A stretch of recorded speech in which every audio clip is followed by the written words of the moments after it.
I went to a painting shop to choose a small gift for my exhausted daughter, hoping it would bring her a little joy. While I was paying, the shop owner suddenly grabbed my hand tightly, his eyes full of warning. "Your son-in-law is not what you think. He's about to come here, hide quickly, and you'll know everything." He hurriedly pulled me to hide behind a huge canvas in a dark corner. 10 minutes later, my son-in-law walked in. Through the gap, I trembled as I heard him laughing mockingly about a plan. And what I heard next made my blood boil. Welcome to the channel. I'm so glad you're joining me for this journey. Before we dive deeper, drop a comment below and let us know where in the world you're watching from tonight. Please keep in mind that certain creative elements have been added for storytelling. It's the underlying message that truly matters. The $82, 3 $20 bills, 2 tens and 2 singles lay on my scarred kitchen table like a mocking testament to 40 years of structural engineering. Yet it was the weight of a stranger's hand on my forearm that truly paralyzed me. I am Howard Palmer, a 69-year-old retired aerospace bridge inspector, currently living in a small apartment in Maplewood, where the silence of my late wife's absence is usually the only thing I have to manage. Every month I perform this same hollow ritual, smoothing out the wrinkled bills and counting the coins until the numbers match the digital deposit of my pension. It is a meticulous habit born of necessity, a way to ensure that the cables of my modest life remain under the proper tension. I live simply keeping my expenses low so that I can occasionally offer a small financial cushion to the only light left in my world, my daughter Emily. She is a pediatric oncology nurse, a job that requires the kind of emotional load-bearing capacity that would snap a lesser person. And lately when she visits, she looks as though her own foundations are beginning to crumble. She is thin, her eyes are permanently shadowed, and her smiles have become performative. Brittle things that I suspect are held together with nothing more than sheer willpower and love for a husband who, by her own accounts, is struggling just as hard as she is. I looked at my wife's photo on the mantel, the silver frame catching the afternoon sun. I whispered to her, promising that I would make Emily smile today, even if it cost me my last 20. Have you ever felt the precise moment a foundation begins to give way beneath your feet? It usually happens in the total silence, a microscopic fracture that eventually invites the entire structure to surrender to gravity. I decided then that I wouldn't go to the family dinner empty-handed. I would buy her that coastal painting I had seen in the window of Green's Fine Art Gallery. It was a modest piece priced at $52, but the blue of the water reminded me of the summers we spent at the shore before the world got so heavy. I dressed with care, choosing my old wool blazer and ensuring the $82 were tucked safely into my wallet. The walk to the gallery was brisk, the January air biting at my cheeks, but my mind was occupied with the engineering of the evening ahead. I needed to be the steady pylon for Emily, the one part of her life that didn't require her to provide care or sacrifice. Green's Fine Art Gallery was a sanctuary of hushed, expensive air and the rich, complex smell of turpentine and expensive varnish. Walter Green, the 67-year-old owner of Green's Fine Art Gallery, adjusted his spectacles and looked at me with an intensity that made the modest painting in my hands feel like a piece of evidence. He was a man with a heavy knowing sadness in his eyes, the kind of look usually reserved for those who have spent too long inspecting the damage after a storm. I approached the counter, the small canvas tucked under my arm, and offered him a polite smile. I told the owner that it was for my daughter, explaining that she needed to see something beautiful after the back-to-back shifts she had been pulling at the hospital. Walter didn't smile back. Instead, he watched my hands as I opened my wallet, his gaze lingering on the wrinkled $10 bills I was carefully extracting. Then the air in the gallery turned to ice. Without a word of greeting, he reached across the mahogany counter and gripped my arm, his fingers surprisingly strong for a man of his years. The physical intrusion was so sudden, so contrary to the gallery's refined atmosphere, that I felt the bitter tang of sudden fear on my tongue. He didn't let go. Instead, he leaned in until I could see the fine mesh of broken capillaries in his cheeks and smell the faint, sharp scent of peppermint on his breath. He whispered my name, Howard Palmer, and asked if I was indeed the father of Emily Redmond. When I confirmed with a hesitant nod, his expression shifted from professional curiosity to a raw, jagged empathy. He pulled a heavy leather-bound folder from beneath the desk and flipped it open, revealing a stack of high-value invoices. Each one was paid in full, and each one bore the name of my son-in-law, Marcus Redmond. My heart began to drum a frantic, uneven rhythm against my ribs as I looked at the numbers. $3,000 for a landscape, $2,900 for a modern abstract, all paid in cash. Walter Green leaned in his voice a low, urgent rasp that cut through the silence of the gallery. He told me that he wouldn't usually do this, that it was a violation of every professional code he held dear, but that his own mother had gone through a similar situation. He told me he had watched her lose everything to a man who looked exactly like my son-in-law, a man who built a kingdom of luxury on a foundation of stolen trust.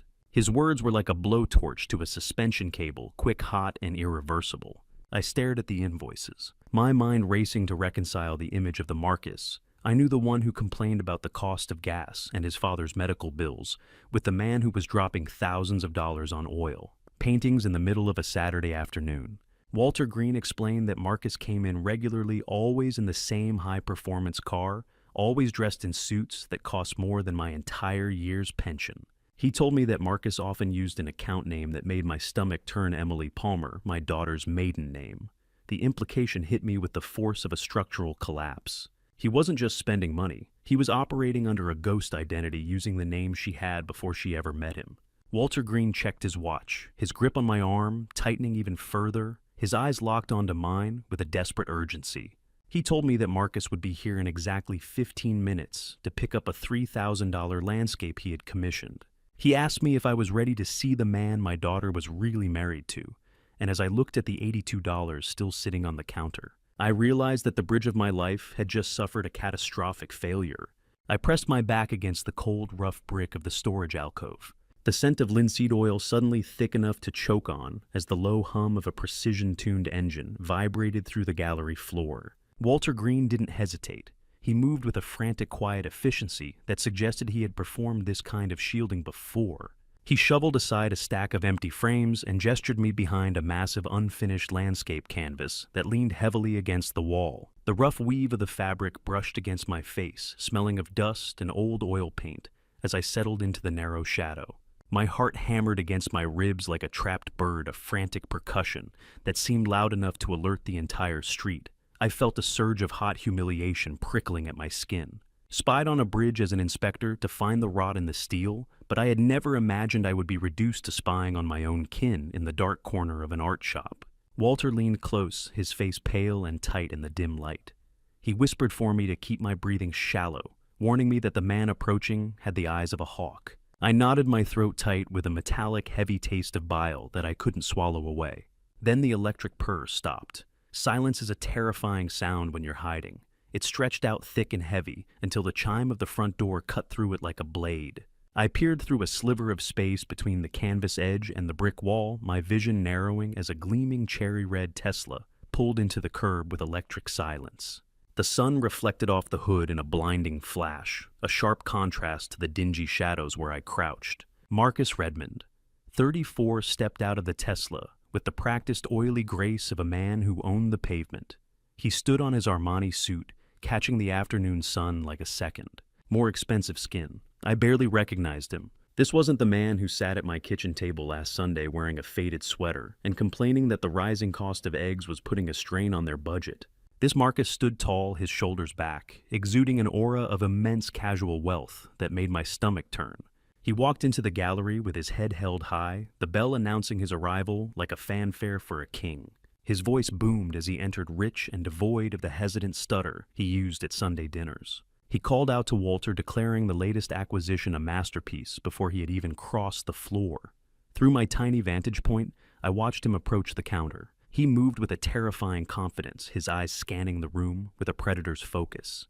He didn't see me, but I saw every detail of his betrayal. He reached into his pocket and pulled out a slim, expensive-looking phone, tapping at the screen with fingers that I knew should have been stained with the grime of a hard day's work. How many years of overtime at the hospital does it take to buy one roll of those hundreds?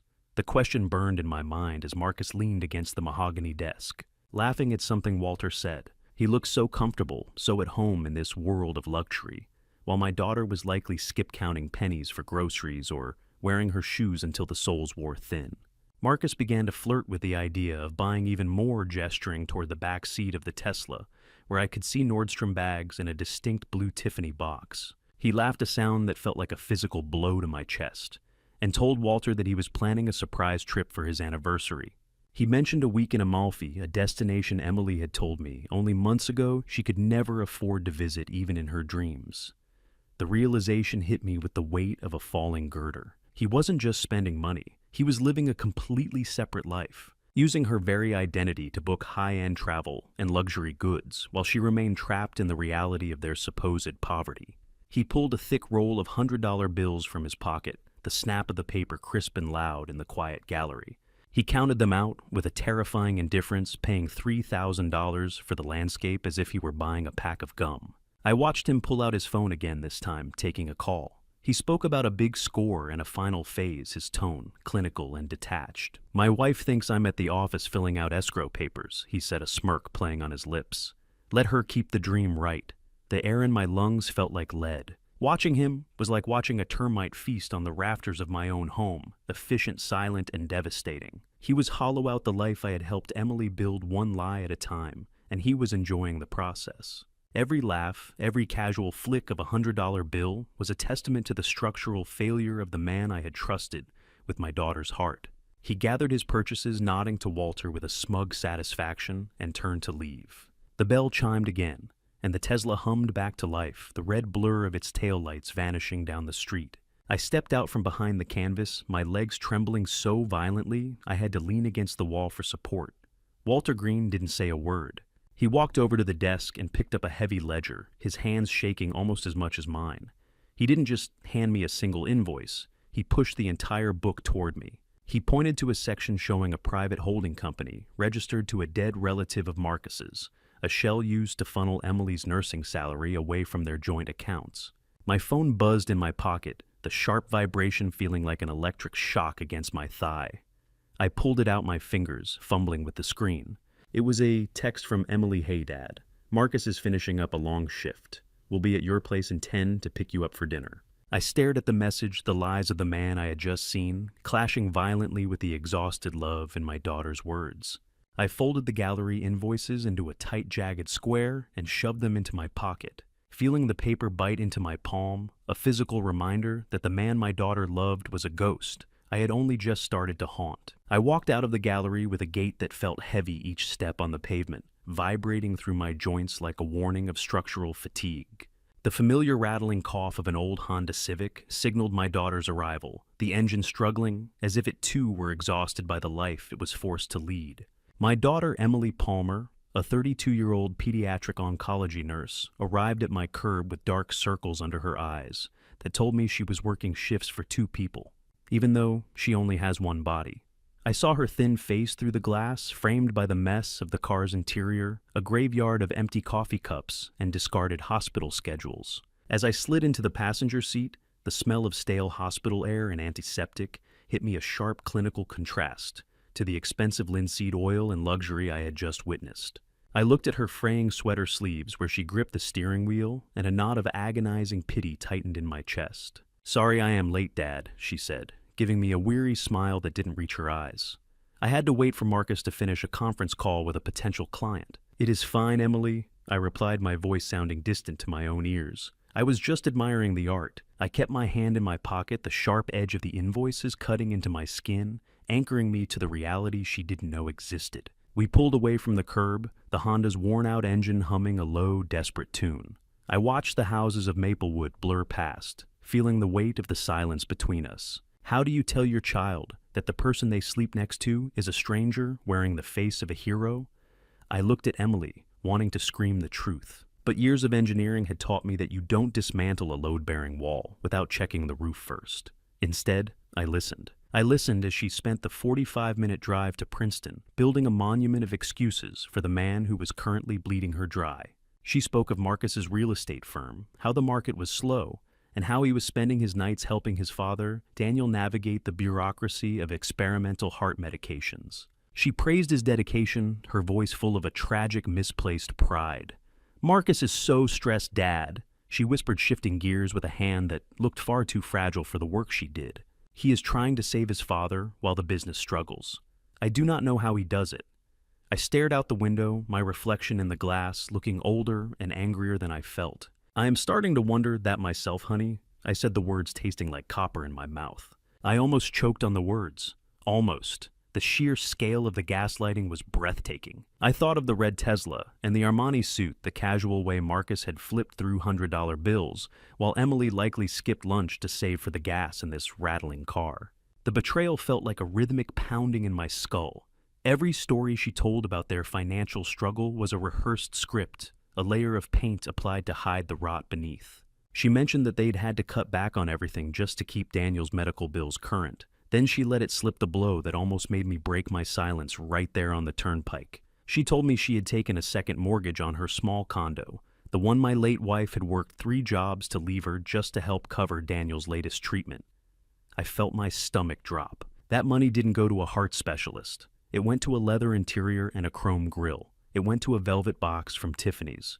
I gripped the door handle until my knuckles turned white, the anger simmering into a steely tactical focus. Marcus wasn't just a spender, he was a parasite, and he had found the perfect host in my daughter's kindness. As we crossed into the affluent outskirts of Princeton, the scenery changed to manicured lawns and towering oaks. But our destination was a carefully crafted anomaly.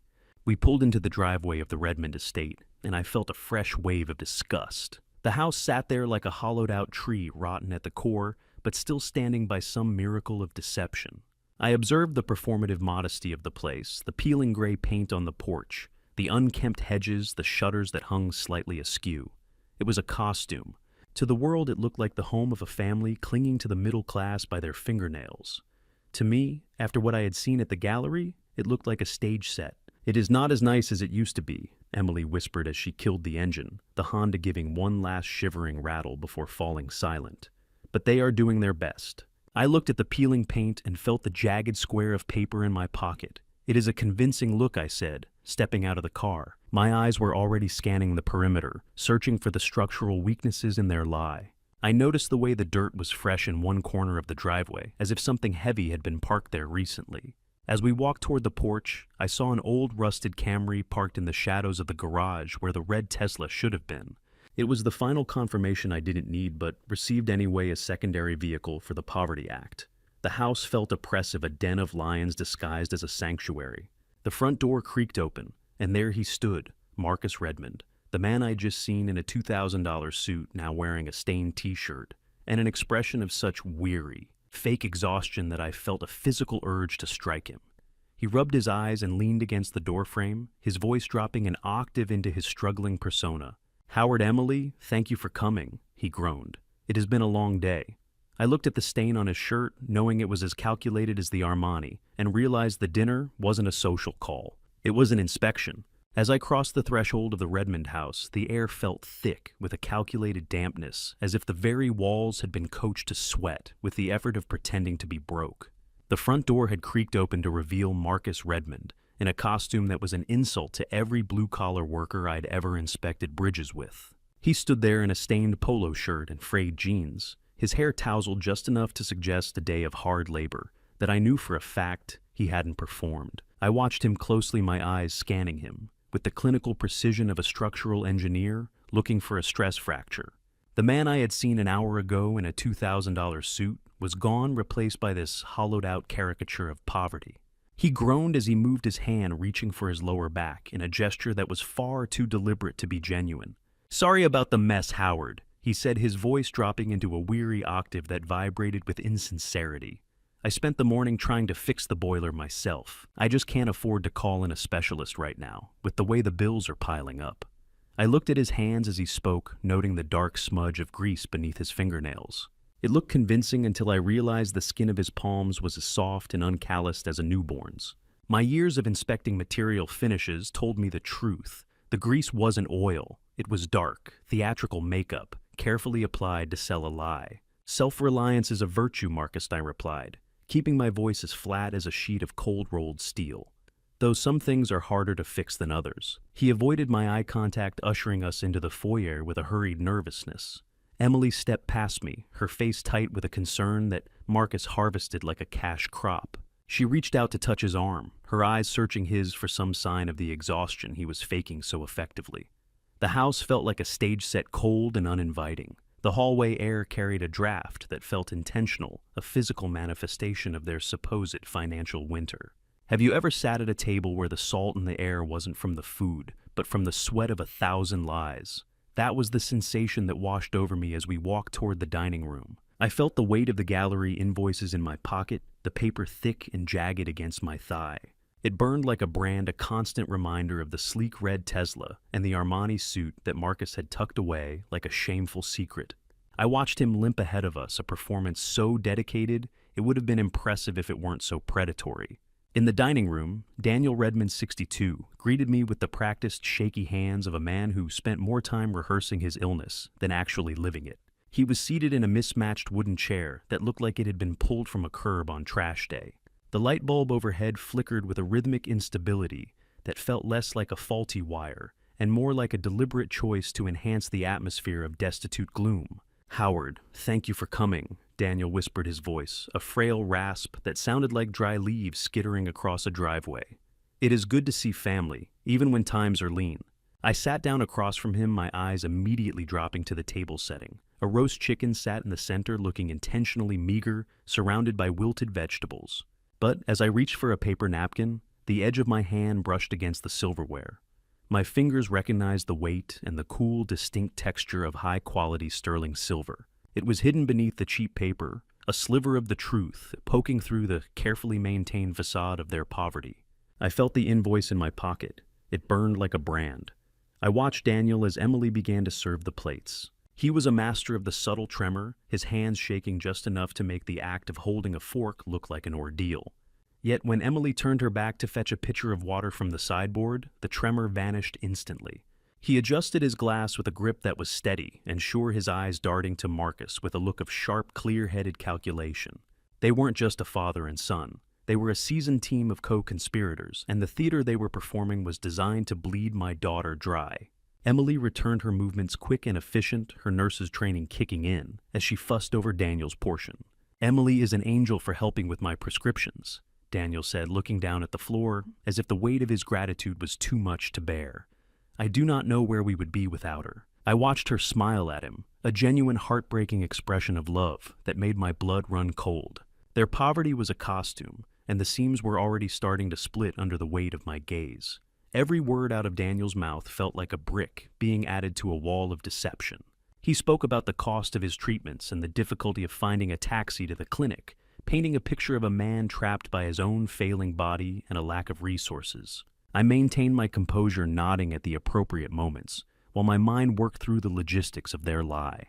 The contrast between the man in front of me and the man Marcus had been at the gallery was a structural anomaly I couldn't ignore. Then the first crack in Daniel's performance appeared. He began to recount a story about his boredom in the house, but then he mentioned a detail about a charity event he had attended the night before, a gala with a $300 plate fee. The mention was fleeting, a slip of the tongue from a man who had forgotten which version of himself he was supposed to be playing. He froze for a microsecond, the tremor in his hand, returning with sudden exaggerated force, but the damage was done. Emily reached out to steady Daniel's trembling hand, her eyes full of a love that was being harvested for profit. And I realized then that I wasn't just here to eat, I was here to watch a slaughter. I looked at Marcus, who was busy dissecting his chicken, with a focused intensity, and I knew that the real proof wasn't at this table. It was elsewhere, hidden behind the peeling paint and the flickering lights, and I was going to find it. I set my fork down with a deliberate click against the china, the sound echoing like a starting pistol in the suffocating silence of the Redmonds' performative poverty. The table was a theater of the absurd, with Emily leaning over to steady Daniel's hand as he played the part of the dying patriarch with an almost oily dedication. I felt the heat of the gallery invoices in my pocket, a stack of paper that felt like a ticking bomb. I needed to move. I needed to see the physical proof of the rot I knew was hidden beneath this crumbling foundation. I forced a wet hacking cough into my napkin, a sound that made Emily's head snap up in immediate nurse-instilled concern. It was a calculated performance on my part, a necessary lie to dismantle a much larger one.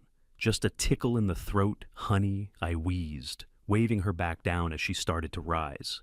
"I will find the kitchen and get a glass of water. Stay eat. You need the energy for your shift tomorrow." Marcus looked up, his eyes flat and watchful, tracking me with the predatory stillness I had noticed at the gallery. "Second door on the right." "Howard," he said, his voice smooth and empty of the rasp he used when speaking to Emily. "Don't get lost. This house has a way of swallowing people who wander. I stood up and moved away from the table, my footsteps sounding too loud on the bare scuffed floorboards. I navigated the dark, sterile hallway of the Princeton estate, noting the lack of family photos or personal touches that usually ground a home. It felt like a stage set after the actors had gone home cold hollow and utterly devoid of soul. I bypassed the kitchen entirely, my internal compass locked onto the side door I had seen from the driveway. My fingers were trembling as they gripped the cold brass knob of the door leading to the attached garage. I held my breath, turning it slowly, praying that the hinges were as neglected as the porch paint. The garage door hinge shrieked once, a dry metallic scream that sounded like a warning. I froze, my heartbeat stuttering against my ribs. But the house remained silent, the muffled sounds of clinking silverware continuing from the dining room. I slipped inside and closed the door behind me, the air instantly changing to the smell of cold rubber and premium leather. I didn't need a flashlight. The moonlight filtered through the high, grimy windows, illuminating the shapes of the Redmonds' secrets. In the far corner, a large rectangular shape was draped in a heavy, dusty gray tarp. I moved toward it, my boots crunching on grit. I reached out and grabbed the edge of the rough, abrasive texture of the gray canvas tarp and pulled it back. The cherry red Tesla I had seen at the gallery was parked there, its paint gleaming even in the dim light like a fresh wound. I reached out and touched the hood. It was still warm. The ticking of the cooling engine was a rhythmic indictment of Marcus's lies. I pressed my palm against the metal, feeling the residual heat of a machine that had been driven hard while Emily was being told her husband was at the office. I moved to the driver's side and pulled the door handle. It was unlocked. I reached into the center console, my fingers brushing against the glove box until I found the digital log for the GPS. I scrolled through the recent destinations. There was no office. There were no escrow meetings. The car had spent every single workday for the last 3 months at an underground casino in the city. How many nursing shifts did it take to pay for the heat still radiating from this luxury machine? The rage that flared in my chest was cold and analytical, the kind of anger that builds a bridge to the truth. I moved beyond the car, searching the shadows for more evidence of the siphoning. Behind a stack of old newspapers and empty paint cans, I found a pile of charity donation boxes. I pulled the flap of the top one open, expecting old clothes. Instead, the glint of expensive glass caught the light. 3 unopened bottles of Macallan 18 whiskey were nestled inside, valued at nearly $1,000 each. They were hidden away like a dragon's hoard, a secret reserve of luxury for the men who were currently pretending to be too poor to fix a boiler. The Macallan bottles sat there like glass pillars of a temple built on my daughter's exhaustion. It was a staggering level of greed. They weren't just taking Emily's money for survival. They were hoarding a fortune while she wore coffee-stained scrubs and skipped meals to save for their fake medical bills. I felt a drop of clammy sweat prickle at the back of my neck. I realized then that this wasn't just a financial scam. It was a psychological siege. They were breaking her spirit so they could pick the bones of her bank account. I began to move toward the back of the garage, searching for anything else that didn't fit the narrative. In a corner workbench tucked under a pile of oily rags, I found a manila folder. I opened it, my eyes scanning the documents. They were brake inspection reports for Emily's Honda. I felt the air leave my lungs as I saw the dates. The reports were marked for February 15th, a date still weeks away.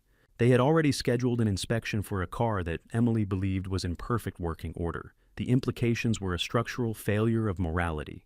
They weren't just planning to steal her money. They were planning the end of the critical framework itself. The house was no longer a home. It was a trap. The floorboards in the hallway groaned, followed by the heavy rhythmic thud of Marcus's Ferragamo shoes.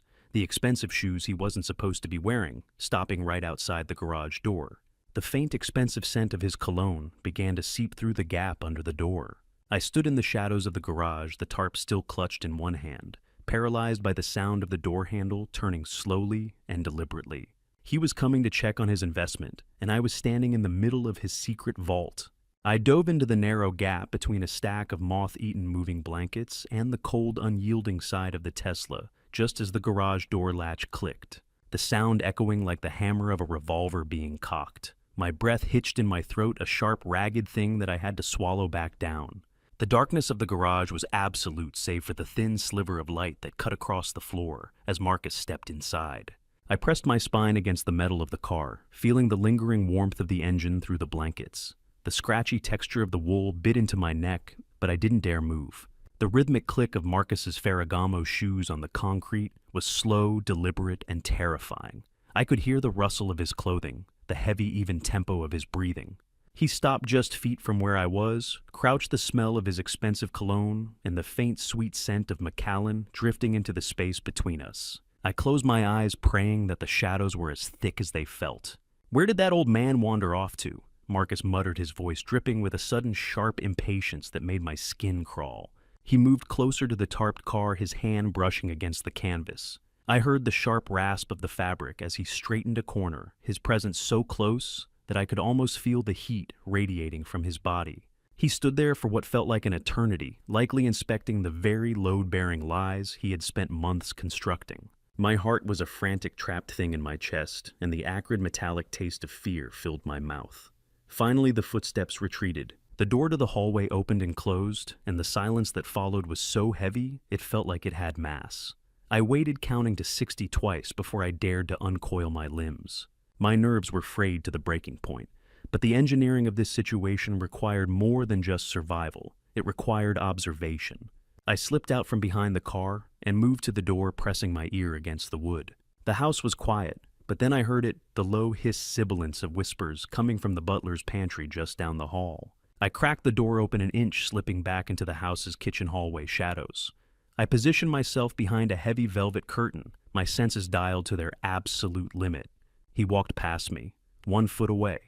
I could smell the Macallan on his breath, a rich oaky scent that stood in mocking contrast to the cheap chicken dinner we had just shared. I could hear Marcus and Daniel now. Their voices were low, but in the oppressive sterile silence of the Princeton hallway, every word carried the weight of a death sentence. "The beneficiary change is finalized," Marcus whispered, and I felt a jolt of ice water surge through my veins. "Plan E is a go for the 15th. Make sure the old man stays clueless." I leaned closer, my fingers digging into the fabric of the curtain. Daniel's voice followed, trembling and weak, but the frailty I heard now didn't sound like illness. It sounded like the crumbling of a soul. Is it really necessary?" he asked. "She has been so good to us, Marcus." The boy, my son-in-law, let out a short, cold laugh. "It is business, Dad. Don't go soft now. Think of the debts. Think of the life we're supposed to be living." I felt a wave of moral revulsion so strong, I nearly gagged. They weren't just talking about money anymore. Plan E wasn't a financial exit strategy. It was an execution. They were planning to orchestrate an accident involving Emily on that steep, treacherous hill near the hospital where she worked. The reports I had seen in the garage, the future-dated brake inspections, clicked into place with a sickening finality. It was a murder plot designed to look like a mechanical failure. How do you breathe when you're standing in a room with 2 men discussing your daughter's expiration date? My mind, trained for decades to look for the points where structures fail, was now mapping out the destruction of my own family. They weren't just looking for a payout. They were looking for a clean break, a way to liquidate Emily to pay for their casino debts and their Macallan habits. I stood there paralyzed by the sheer calculated evil of it until the sound of Emily calling my name from the dining room snapped me back to the present. I had to move. I had to become the pylon again. I forced my features into a mask of confused frailty and stumbled back into the dining area, just as Marcus and Daniel re-entered from the pantry. I feigned a dizzy spell, gripping the back of a chair for support. "You look pale, Dad," Emily said, her face full of genuine agonizing concern as she took my arm. "Let us get you home." I looked at Marcus, who was watching me with a suspicious narrow gaze, and I knew I had to play the part of the fading old man perfectly. "Just the heat in here, honey," I managed to rasp. "It is suffocating." Walking out that front door felt like stepping out of a tomb while the stone was still being rolled into place. The night air was sharp and cold, but it did little to clear the fog of horror in my mind. We walked to the car, Marcus trailing behind us like a shadow. As Daniel stood on the porch, he reached out to shake my hand, a gesture that felt like a betrayal until I felt the crinkle of paper. He slipped a small, crumpled scrap into my palm, his eyes meeting mine for a split second, with a look of desperate, hollow pleading. I didn't look at it until we were miles away, Emily driving in a silence she thought was peaceful.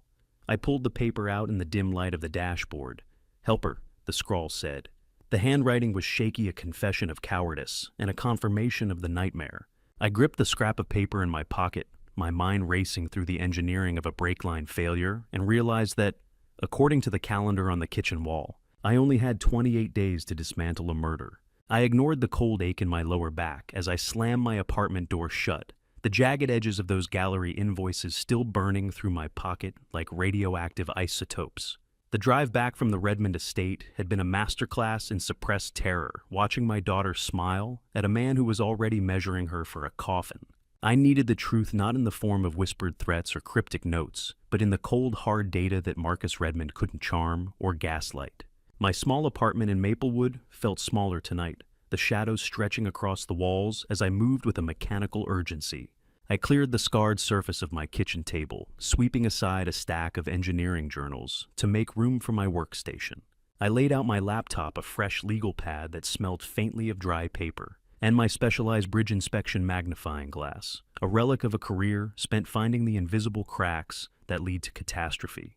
I was back in the field now, but the structure I was inspecting was my own daughter's life. I sat down, the sharp rhythmic clicking of the keyboard keys echoing in the silence. I accessed the shared bank account Emily and I had maintained for years, a safety net I had helped her set up for emergencies. My fingers hovered over the keys for a second, a flicker of guilt crossing my mind for invading her privacy, but it was quickly extinguished by the memory of Marcus's smirk. I began the grueling process of cross-referencing every withdrawal. I looked for the outliers, the small leaks that indicate a failing valve. I discovered that Marcus had been far more efficient than I feared. He had actually changed the alert settings on the banking app to his own phone number, ensuring Emily never received a single notification of the large transfers he was making. It was a structural bypass designed to keep the victim unaware while the pressure mounted. Structural integrity isn't just about steel, I muttered to the empty room, my voice sounding like gravel. It's about following the load path until you find the failure. Have you ever looked into a mirror and realized you were the only person left who could see the truth? The man in the glass looked tired, but his eyes were sharp with the clarity of a man who finally understands the nature of the rot. I began to map the hemorrhage. Over the last 18 months, exactly $47,200 had been siphoned from Emily's savings and her grueling salary. I saw the patterns emerging on my legal pad, a series of red ink marks that looked like blood spray. The largest withdrawals, $5,000 here, $3,000 there, occurred precisely 48 hours before the high-value pickups Walter Green had mentioned at the gallery.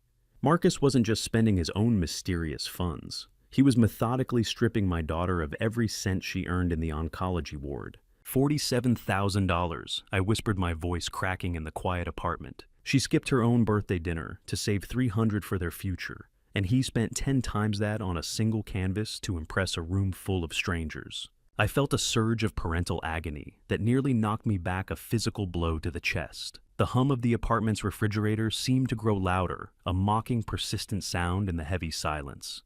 The spreadsheet didn't lie.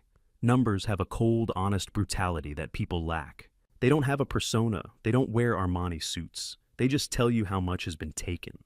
I turned my focus to Marcus's supposed business. I performed a deep search of his real estate investment firm, digging through public records and domain registrations. I found exactly what I expected: a ghost entity.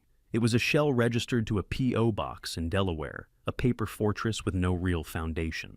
I navigated to the company's website, which was a lazy template populated with stock photos of buildings in Chicago, not a single one from Princeton or anywhere else in Jersey. Using my technical expertise, I traced the IP address of the domain registration. It didn't lead to an office building or a corporate server.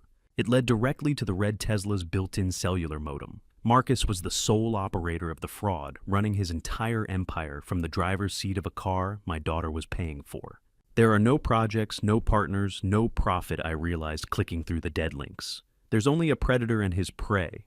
I stared at a sticky residue of a coffee ring on the kitchen table, a mundane detail that felt absurd in the face of such calculated malice. He had turned my daughter into a resource to be mined, a load-bearing pillar he intended to demolish once the well ran dry. The blue light of the screen washed over me like a digital ghost, haunting me with every zero on the ledger. But there was one final discovery to be made. I dug into the medical consults payments, the money Emily thought was going to save Daniel's heart. I tracked the routing numbers, bypassing the layers of encryption Marcus had used to hide the destination. They weren't going to a hospital or a specialist. The digital audit revealed they were being routed into a high-stakes offshore gambling account, registered to an alias, the Architect. The irony was almost too much to bear. Marcus saw himself as the builder of his own destiny, while he was actually the one dismantling everything around him. I sat back, my eyes burning from the glare of the laptop, the total financial drain finally calculated. I had the blueprint of his crime, the exact measurements of his betrayal. As I stared at the blinking cursor on the offshore account's login page, the silence was shattered. My landline phone, a relic I kept for emergencies, shrieked in the darkness, a jarring mechanical sound that shouldn't have happened at midnight. The mechanical scream of my 1980s wall phone ripped through the silence of my apartment, vibrating against the wood like a warning siren from a sinking ship. I surged toward the hallway, my pulse thundering a frantic rhythm against my ribs. In the dead of night, a ringing phone is never an invitation. It is an intrusion, a harbinger of hospital corridors or police tape. I gripped the plastic receiver, my knuckles white, and pressed it to my ear with a trembling hand. I expected the smooth, mocking drawl of Marcus, or perhaps a frantic nurse calling about Emily. Instead, I heard a hushed, jagged intake of breath. "Howard, it's Patricia." The voice was thin, brittle as old parchment. Patricia Long, my 66-year-old neighbor, who spent 3 decades as a court stenographer, was a woman who lived by the precision of language and the vigilance of her window blinds. She usually kept to the shadows of the street, observing the neighborhood with a professional detachment. But tonight she sounded like a woman whose composure had suffered a catastrophic failure. She told me she had seen something I needed to see immediately, but she refused to speak the details over a line she clearly no longer trusted. I asked if Emily was okay if Marcus was with her, my voice a low growl of protective dread. She only told me to wait until dawn, that she would come to my door when the light was safe. The line went dead. The hum of the dial tone was the only thing left in the room. I sat in the darkness for hours, the blue glow of my laptop screen mocking my inability to act. I thought of Emily tucked away in that Princeton house of cards and the cold weight of the invoices in my pocket. When the first gray streaks of dawn finally bled through the curtains, a sharp, rhythmic knock sounded at my door. I opened it to find Patricia standing in the cold morning air, her coat buttoned unevenly, and her eyes bloodshot from a night spent in a state of hypervigilance. She didn't offer a greeting. She simply walked into my kitchen and placed a printed photograph on the table. It was a pixelated bright image, the kind caught by a high-end surveillance system. Her nephew worked security at the Riverside Grand Casino, she explained, and he had recognized Marcus from a local news segment about real estate. The man in the photo was undeniably Marcus Redmond, but he wasn't the struggling husband I had seen at dinner. He was wearing the same Armani suit from the gallery, his face relaxed and radiating an immense casual wealth. He had his arm draped around a young blonde woman, their heads tilted together in a shared, intimate laugh. My nephew said he dropped $5,000 in 20 minutes like it was pocket change. Howard, Patricia whispered, her hands shaking as she pulled her coat tighter. "And who is she?" I asked, staring at the woman leaning against my son-in-law. My eyes locked onto a glint of light at the woman's throat. I reached for my magnifying glass, the lens enlarging the pixelated details. The air left my lungs as the structure of the lie collapsed further. The woman was wearing a distinctive gold filigree necklace, a piece I recognized as a Palmer family heirloom, a piece Emily thought she had lost months ago during a move. It wasn't lost. It had been harvested, taken from my daughter's jewelry box to adorn the neck of a stranger in a VIP lounge. How much of your soul do you have to sell before you can laugh like that while your wife is bleeding her savings dry?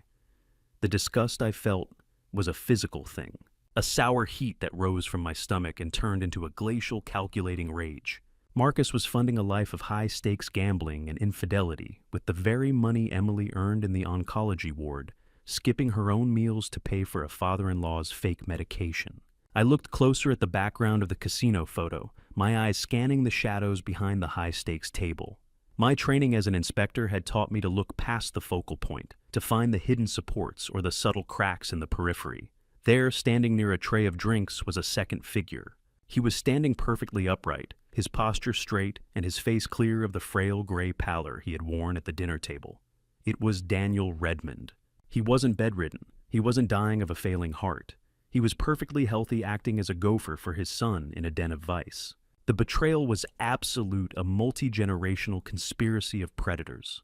"Howard, I'm so sorry," Patricia said, her voice a soft staccato in the quiet kitchen. "I knew I couldn't keep this." I thanked her, my mind already archiving the photo as a piece of terminal evidence. I spent the next hour digitizing the image, adding it to the structural failure file I was building.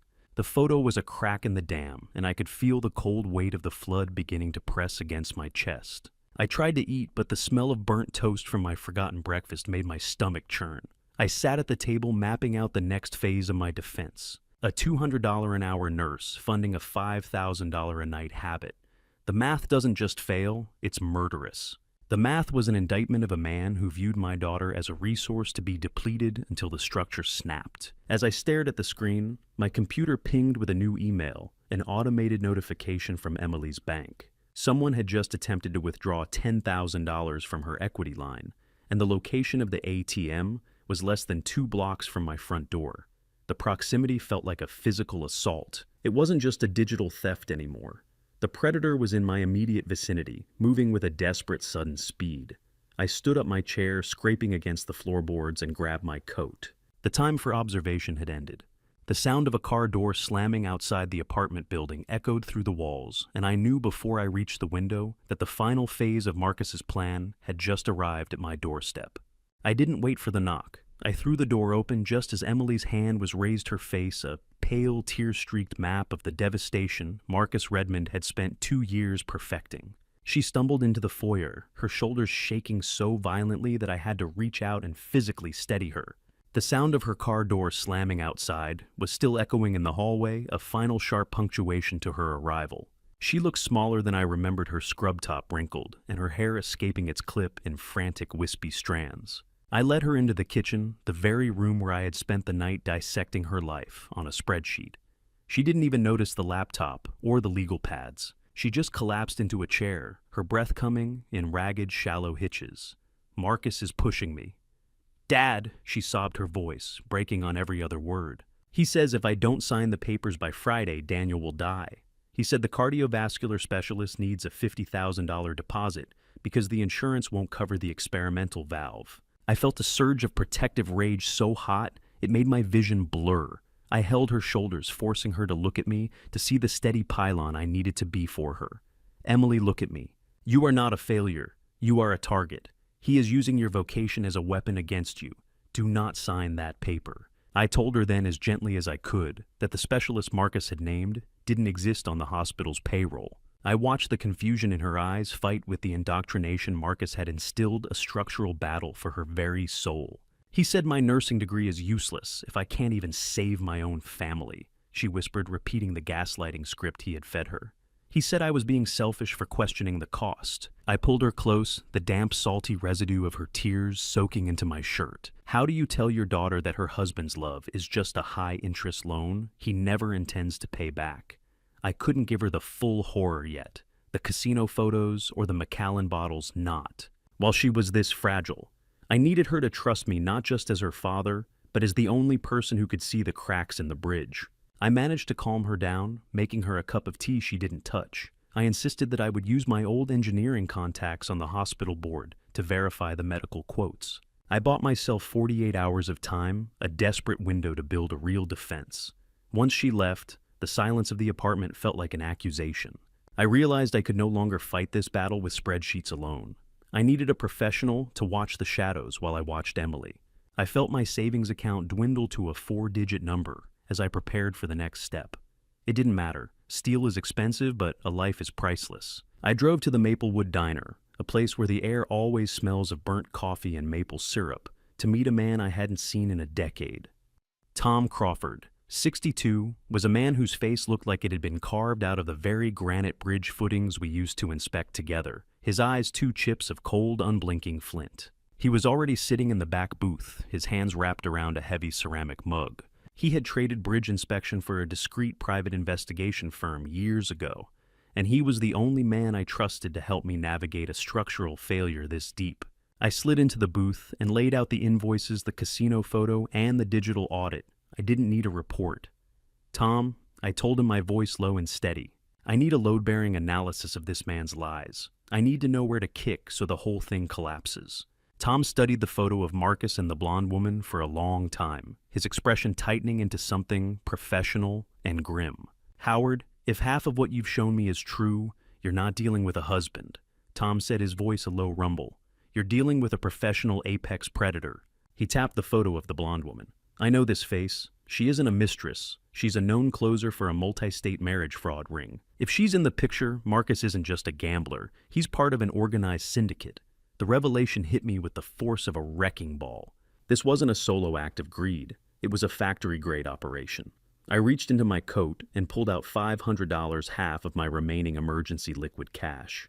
I pushed it across the greasy laminate table. Put him under the glass, Tom. Every move he makes. Tom Crawford didn't look like a PI. He looked like the gray-weathered pylon of a bridge, immovable, silent, and capable of holding up immense weight. He took the money, but his eyes never left mine. He knew the cost of what I was asking, both financially and emotionally. Tom slid a small black GPS tracker across the table toward me. The high-pitched electronic squeal as he activated it sounded like a hunting bird's cry. He checked his own tablet, his brow furrowing as the signal stabilized. "He's at a Porsche dealership right now, Howard. If you want to see where your daughter's $50,000 is really going, I suggest we start moving." I gripped the tracker, the cold plastic feeling like a weapon in my palm. The transition from passive observation to active counterinsurgency was complete. I followed Tom out of the diner, the bell above the door, chiming a warning I was more than ready to heed. The roar of a high-performance engine echoing through a glass-walled showroom was already playing in my mind, a siren song of the betrayal I was about to witness firsthand. The roar of a precision-tuned flat-six engine didn't just vibrate the glass walls of the showroom. It shredded the last lingering shred of my hope that this was all just a terrible engineering error. I sat in the passenger seat of Tom Crawford's nondescript surveillance van, the interior smelling of stale upholstery and the faint ozone tang of high-end electronics. Through the one-way glass, I watched the cherry-red Porsche 911 scream past the dealership's entrance, its metallic paint blindingly bright under the Jersey sun. Tom sat beside me, his face a mask of professional detachment, his hands dancing across a keyboard as he monitored the audio feed from the bug he'd planted on Marcus's poverty vehicle back at the Princeton house. We had tracked that rusted Camry to a storage locker 2 towns over, where Marcus had performed another lightning-fast wardrobe switch. Now he was back in the Armani, being greeted by a Porsche salesman who bowed as if he were welcoming royalty. "Look at him, Tom." I whispered, my voice sounding like grinding gravel even to my own ears. "He is not just buying a car, he is wearing a life that belongs to my daughter. He's spending the second mortgage she took out on her mother's condo like it's play money." Tom didn't look up, but his jaw tightened. "Keep your head down, Howard," he cautioned. "Predators are most dangerous when they're feeding. Right now he's in the zone. He thinks he's invisible." I adjusted the high-powered binoculars, the cold, hard rims digging into my eye sockets as I watched Marcus laugh with the salesman. It was a genuine carefree sound that drifted through our patched-in audio feed, a sound I had never heard him make around Emily. Around her, he was always the weighted pylon groaning under the pressure of fake debts. Here, he was the architect of his own gluttonous joy. I thought of Emily at that very moment, likely kneeling on a hard hospital floor, her coffee-stained scrubs a testament to the $50,000 lie she was killing herself to fund. The contrast was a structural failure of the soul. Marcus leaned against the hood of the Porsche, tapping his phone with the same practiced indifference I'd seen at the gallery. He turned the screen toward a blonde woman who had just stepped out of a sleek SUV to join him. My heart did a slow, nauseating roll. Marcus showed her a photo on his phone. It was a crisp, clear image of Emily's signed life insurance application. I recognized her handwriting instantly. She'd told me she was signing up for a new nursing union health benefit. She had no idea she was actually signing her own appraisal document. He laughed, a genuine carefree sound that felt like a slap to my face. The blonde woman smiled, a sharp, predatory expression that didn't reach her eyes. They looked like 2 engineers reviewing the final blueprints for a demolition. Tom followed them as they left the dealership, the Porsche remaining behind for final detailing, while they took the mistress's SUV to a high-end restaurant downtown. We settled into a spot across the street, the van's ventilation humming a low, anxious tune. Through the binoculars, I watched them take a table with outdoor seating.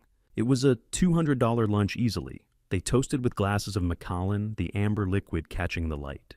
I recognized the bottle. It was the same high-end scotch I'd found hidden under the tarps in the Redmond garage. Then Marcus reached into his pocket and produced a small velvet jewelry box. My breath hitched. He handed it to her, and as she opened it, I saw the shimmer of pearls. "She's wearing the Palmer pearls, Tom." I rasped the words, burning my throat. My wife's pearls. Emily thought she'd lost them in the move. He didn't just steal her future, he's stripping the past off her neck to pay for his present. How many double shifts in an oncology ward does it take to buy a velvet box from Tiffany? The question was a rhythmic throb in my temples. I watched the woman clasp the necklace around her throat, her fingers nimble and greedy. Tom was busy snapping high-resolution photos, his camera's shutter, a soft mechanical click, click, click that sounded like a countdown. "This isn't a medical emergency," Howard Tom said, his voice a low rumble of clinical observation. "This is a lifestyle upgrade funded by your daughter's blood, sweat, and tears." He's not just cheating on her, he's liquidating her. I watched Marcus lean in to kiss the woman, but my eyes were drawn to his wrist. He checked his watch, the high-end Apple Watch Ultra I saw at the gallery. He whispered something into her ear that made her smile, widen her teeth white and sharp against the sunlight. Marcus was a parasite that had learned to mimic the heartbeat of the host he was killing, and I was the only one who could see the needle he was using to drain her dry. Tom turned his tablet toward me, his brow furrowed in a way that made my stomach drop further. He had been running a background check on the mistress while we watched the lunch.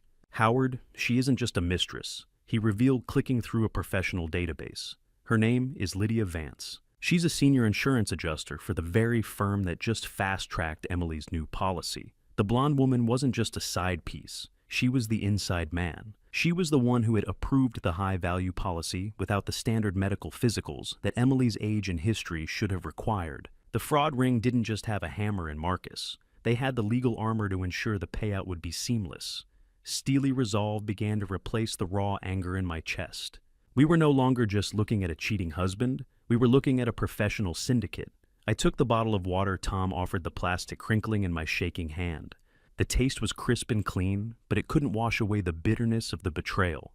Marcus leaned in for one last kiss, his hand resting casually on the woman's shoulder. As he pulled back, he checked his watch again, his expression shifting into something dark and urgent. He whispered a final word, and the woman nodded, her eyes darting toward the street, as if she were checking the time on a ticking bomb. The predator's smile didn't just haunt me. It mapped out a cold, calculated geometry of my daughter's demise that I could finally see with terrifying engineering precision. I sat in the cramped, humid interior of Tom Crawford's van, the blue light from the dual monitors washing over my face like a digital ghost. The restaurant scene was still a jagged loop in my mind, but here in Tom's mobile office, the emotional static was being stripped away, leaving only the structural failure of a man's morality. Tom was hunched over his keyboard, the sharp smell of ozone from the overworked computer hardware filling the small space. He was using a specialized software suite to clean up the audio we had captured from Marcus's table. I gripped a cup of black coffee, the liquid bitter and cold, but it was the only thing keeping my hands from shaking. I watched the waveform on the screen jump and stutter until finally the sibilant whispers of my son-in-law became audible. He didn't refer to Emily by her name. He called her the asset. He spoke to that blonde adjuster about the February 15th target date with the same casual tone an engineer might use to discuss a bridge demolition. It was a sickening betrayal. I realized that the nursing union benefits Emily thought she was signing for were actually high-value life insurance documents meticulously prepared by the woman sitting across from Marcus. I discovered that the initial premium for this $500,000 policy was being paid directly from the $50,000 loan Emily hadn't even signed yet.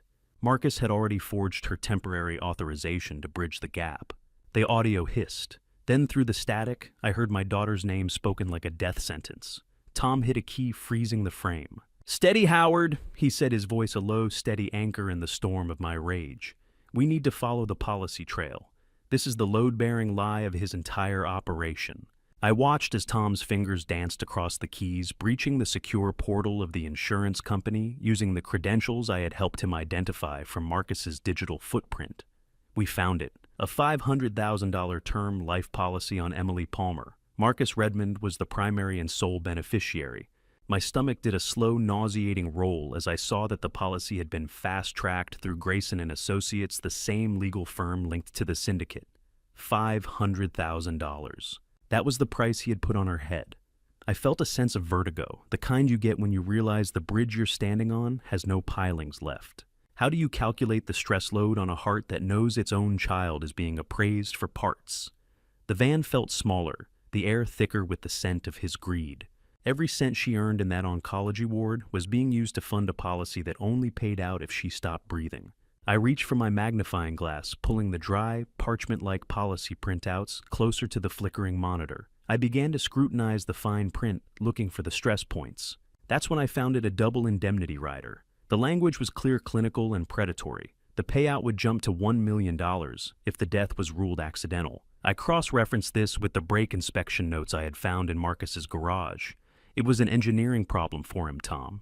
I felt the words come out as a cold, dead rasp. If he cuts the line at the right angle, it's not murder. It's $1 million payday. He was planning to make Emily's death look like a tragic mechanical failure on that steep hill she climbed every morning for her commute. The policy document was a blueprint for a funeral signed in ink that smelled like my daughter's perfume. I could see the whole plan now, the geometry of the crime. The loan, the car, the mistress, and the dead daughter. It was all balanced on a single moment of kinetic failure. The icy tactical fear for Emily's immediate survival was so intense it almost eclipsed the anger. I wasn't just looking at a thief anymore. I was looking at a man who had turned his wife into a terminal project. Tom pointed to a line of code on the secondary monitor, his brow furrowed in a way that made my blood run cold. Howard, look. He's not just watching her finances. He's installed a remote kill switch on the GPS of her Honda. He can track her to the exact inch of that steep hill whenever he wants. The realization hit me like a physical blow. This wasn't just a plan for the 15th. It was a system. Tom uncovered that the February 15th target wasn't just a random date. It was the day Marcus's massive gambling debt to the syndicate was due. He wasn't just killing her for the money. He was killing her to save his own skin. Emily's accident was a mandatory execution. I stared at the screen, the blue light burning into my retinas. The man I had led into my family, the man I had shared meals with, was currently monitoring my daughter's location like a hunter tracking a deer. The remote kill switch was the final piece of the machine. He could wait for the perfect moment of vulnerability and ensure the failure was absolute. My daughter was living in a trap I hadn't even known existed, and the timer was counting down to a deadline I could finally see. I took a deep breath, the ozone and stale air of the van feeling like the only real things in a world made of lies. I didn't just want to stop him anymore. I wanted to dismantle him, bolt by bolt, until there was nothing left but the wreckage of his own design. Numbers have a cold, honest brutality, but it was the silence of 7 dead or vanished women that finally turned my blood into the very ice Marcus Redmond intended for my daughter. I sat in the dim blue-tinted interior of Tom Crawford's mobile office, the air smelling of dry, dusty paper, and the sharp, stinging static of 3 high-end monitors. Tom had spent the last hour feeding a bag of shredded remains from Marcus's private office trash into a digital reconstructor. I watched the screen with an engineer's fixated precision, my hand steady only because of the sheer weight of the adrenaline. Strips of paper, once nothing more than white confetti, began to align into coherent sentences. We were looking at a series of emails between Marcus and a contact saved only as TC. They weren't discussing real estate or escrow. They were discussing the angle of a cut. The correspondence was a step-by-step guide on how to sabotage the brake lines of a Honda Civic to ensure a slow, undetectable leak. The goal was for the failure to occur exactly at the maximum load point of the Cooper Hill descent, the very route Emily traveled every single morning to reach the hospital. The technical detail was nauseating. It was a planned structural collapse of a human life, engineered with the same care I used to give to a suspension bridge. I felt a heavy metallic taste of iron in my mouth from biting my lip as the realization of the entry twist settled in. Marcus wasn't just a solo predator. The TC in the emails was Travis Coleman, a man whose digital footprint Tom was already beginning to trace. Coleman wasn't just a sounding board. He was the logistics expert who provided the staged accident locations and coordinated the cleanup crews to ensure no insurance adjuster outside their ring ever saw the wreckage, the hill. He chose the hill where she always stops to get me coffee. It was a tactical choice, a location where speed and gravity would do the work that Marcus was too cowardly to finish with his own hands. I looked at the high-pitched hum of the data processing server, the noise sounding like a swarm of insects inside my skull. Before I reveal the shocking data Tom just pulled from that encrypted drive, are you still with me? Comment mastermind if you believe Marcus is the true architect of this scheme. Or puppet if you think he's just a pawn in a much larger game. I'd love to hear your reasoning. Please note that certain creative details are added for storytelling, but the lesson I'm sharing remains the priority. Tom hit a final key, and the van's cabin seemed to grow colder as the dawn light began to bleed through the reinforced glass. He had run Marcus's biometric data through a federal database he still had access to from his days in the bureau. He looked at me, his eyes two chips of cold, unblinking flint. "He is a professional widower." Howard Tom said, his voice a low rumble of clinical horror. "Emily isn't his wife. She's his 7th contract." I stared at the screen as the names appeared. Marcus Redmond was an alias, one of many. This man had been married twice before, once in Ohio and once in Oregon. One wife was officially listed as missing a cold case that had never been closed. The other had died in a single-vehicle rollover in 2019. The payout for that accident was $300,000. I felt a surge of visceral revulsion. How many times can a man marry death before the devil decides to collect the debt? The scale of the predatory evil was staggering. Marcus didn't see women. He saw insurance policies with heartbeats. I began to cross-reference the budget planning spreadsheet fragments we had reconstructed with the names on the screen. The spreadsheet was a graveyard of dreams, each row a life dismantled with a keystroke. We identified 7 women across 3 states who had been scammed out of a total of $800,000. The $15,000 Emily had already lost wasn't the goal, it was the overhead. It was the setup fee for the $1 million double indemnity payout Marcus was currently engineering. 7 lives for $800,000. He's efficient, I'll give him that. I whispered, my voice cracking with a murderous protectiveness. But he didn't account for a father who knows how to read the stress points in a bridge. I felt a grim resolve hardening in my chest, a structural reinforcement of my own will. I wasn't just an observer anymore. I was the counterweight. Tom leaned in, pointing to a specific note in the 2019 file. It turned out the death had been originally ruled a suicide, but a later amendment changed it to accidental. The reconstructed emails showed Marcus had bribed a local coroner to make the change. The system hadn't failed. It had been bought. I looked at the final reconstructed fragment that Tom had managed to pull from the bottom of the bag.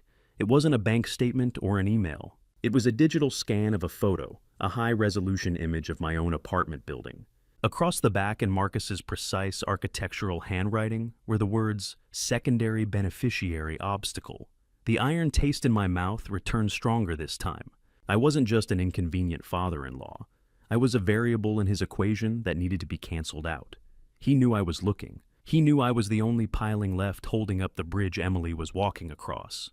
The realization that I was also a target didn't bring fear, only a cold, calculated urgency. I looked at the clock on the dashboard. It was nearly 7 in the morning. Emily would be leaving for her shift soon, heading toward the hill, heading toward the failure point. I grabbed my coat, the static of the monitors still making the hair on my arms stand up. We didn't have 28 days anymore. If I was the obstacle, he wasn't going to wait for the brakes to fail. He was going to move now. The vibration of my phone against the metal van desk didn't just break the silence. It felt like the first snap of a suspension cable on a bridge destined to fall. I snatched the device from the console, my knuckles white and my heart hammering against my ribs with a frantic, uneven rhythm. I had just been staring at the reconstructed fragment identifying me as a secondary obstacle, but I hadn't expected the hammer to fall so quickly. The screen showed an unfamiliar number from the hospital where Emily worked. I answered, my voice a low, jagged rasp. "Mr. Palmer." It was Sarah, a nurse from the oncology ward. We were worried. Emily left her shift 4 hours early because her husband Marcus called and said you'd had a stroke and were being rushed to the ICU. She was frantic, "Mr. Palmer. We've been trying to reach you to see which floor you were on." The air left my lungs as if I'd been struck by a physical blow. "I am fine, Sarah." I managed to say the words tasting like cold copper. "I am perfectly fine. I haven't been to any hospital." "When exactly did they leave?" As she gave me the time, a sickening realization washed over me. Marcus had used my own mortality as bait, a cruel irony that bypassed all of Emily's nursing defenses. He had accelerated the timeline for Plan E, moving the deadline from mid-February to this very moment. He used me. He used my own death to lure her into his trap. I discovered the depth of his meticulous malice when I checked my personal files on the cloud. Marcus hadn't just lied. He had somehow gained access to my medical portal and forged us a final directive and a do not resuscitate order in my name. He had crafted a legal wall to ensure that if Emily tried to call 911, the responders would be met with a document signed by me instructing them to let me go. It was designed to make her feel helpless, to force her to rely entirely on Marcus, to drive her to a hospital that didn't even have me admitted. Tom Crawford saw the look on my face and didn't ask questions. He threw the van into gear, the tires screaming against the asphalt as we peeled out of the surveillance position. I tried calling Emily repeatedly, my thumb bruising against the screen, but each call was sucked into the void of her voicemail. The digital world I had mastered over the last few days was suddenly useless, replaced by the primitive, agonizing physics of distance and speed. How many miles of asphalt can a man burn through before his soul catches fire? We were tearing down Route 17, the engine of the van roaring in a desperate duet with the wind.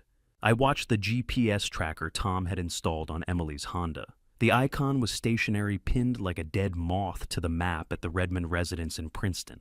But there was a darker detail. The remote kill switch we'd discovered had been activated. Her car was a brick, its electronics fried by a husband who wanted to make sure she couldn't drive away. I gripped my heavy engineering flashlight, the cold aircraft-grade aluminum, feeling like a makeshift mace in my hand. I didn't have a gun, but I had 40 years of understanding how things break. If Marcus Redmond wanted a structural failure, I was going to give him one he hadn't accounted for in his blueprints. "Drive faster, Tom." I growled, my eyes fixed on the road ahead. I didn't spend my life studying load-bearing structures to watch my own heart collapse in that house. We arrived at the Princeton estate to find a scene of eerie, curated stillness. The rusted Camry sat in the driveway like a sentinel of fake poverty, but there was no sign of the red Tesla or any movement behind the windows.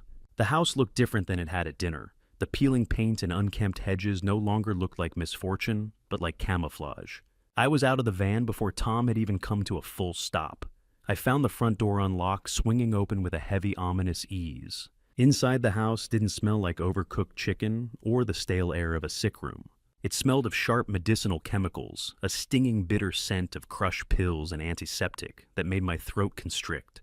The silence was absolute until I heard it, a faint rhythmic thumping coming from beneath the floorboards. It was the sound of a struggle muffled by layers of wood and insulation. I followed the noise to the basement door. My hand shook as I turned the knob, the darkness of the stairs yawning open like the throat of a beast. The basement air was a stagnant pool of chemical rot, drowning the life out of the only thing I had left. I descended the stairs, my flashlight cutting a violent path through the gloom. There, slumped against a cold concrete pillar, was Emily. She looked small, her nurse's uniform stained with the dust of the floor. Her eyes were open but glassy, drifting aimlessly as if she were trying to watch two worlds at once. "Emily, honey. It's Dad. Open your eyes. Look at me." I dropped to my knees, the cold, damp concrete stinging my skin.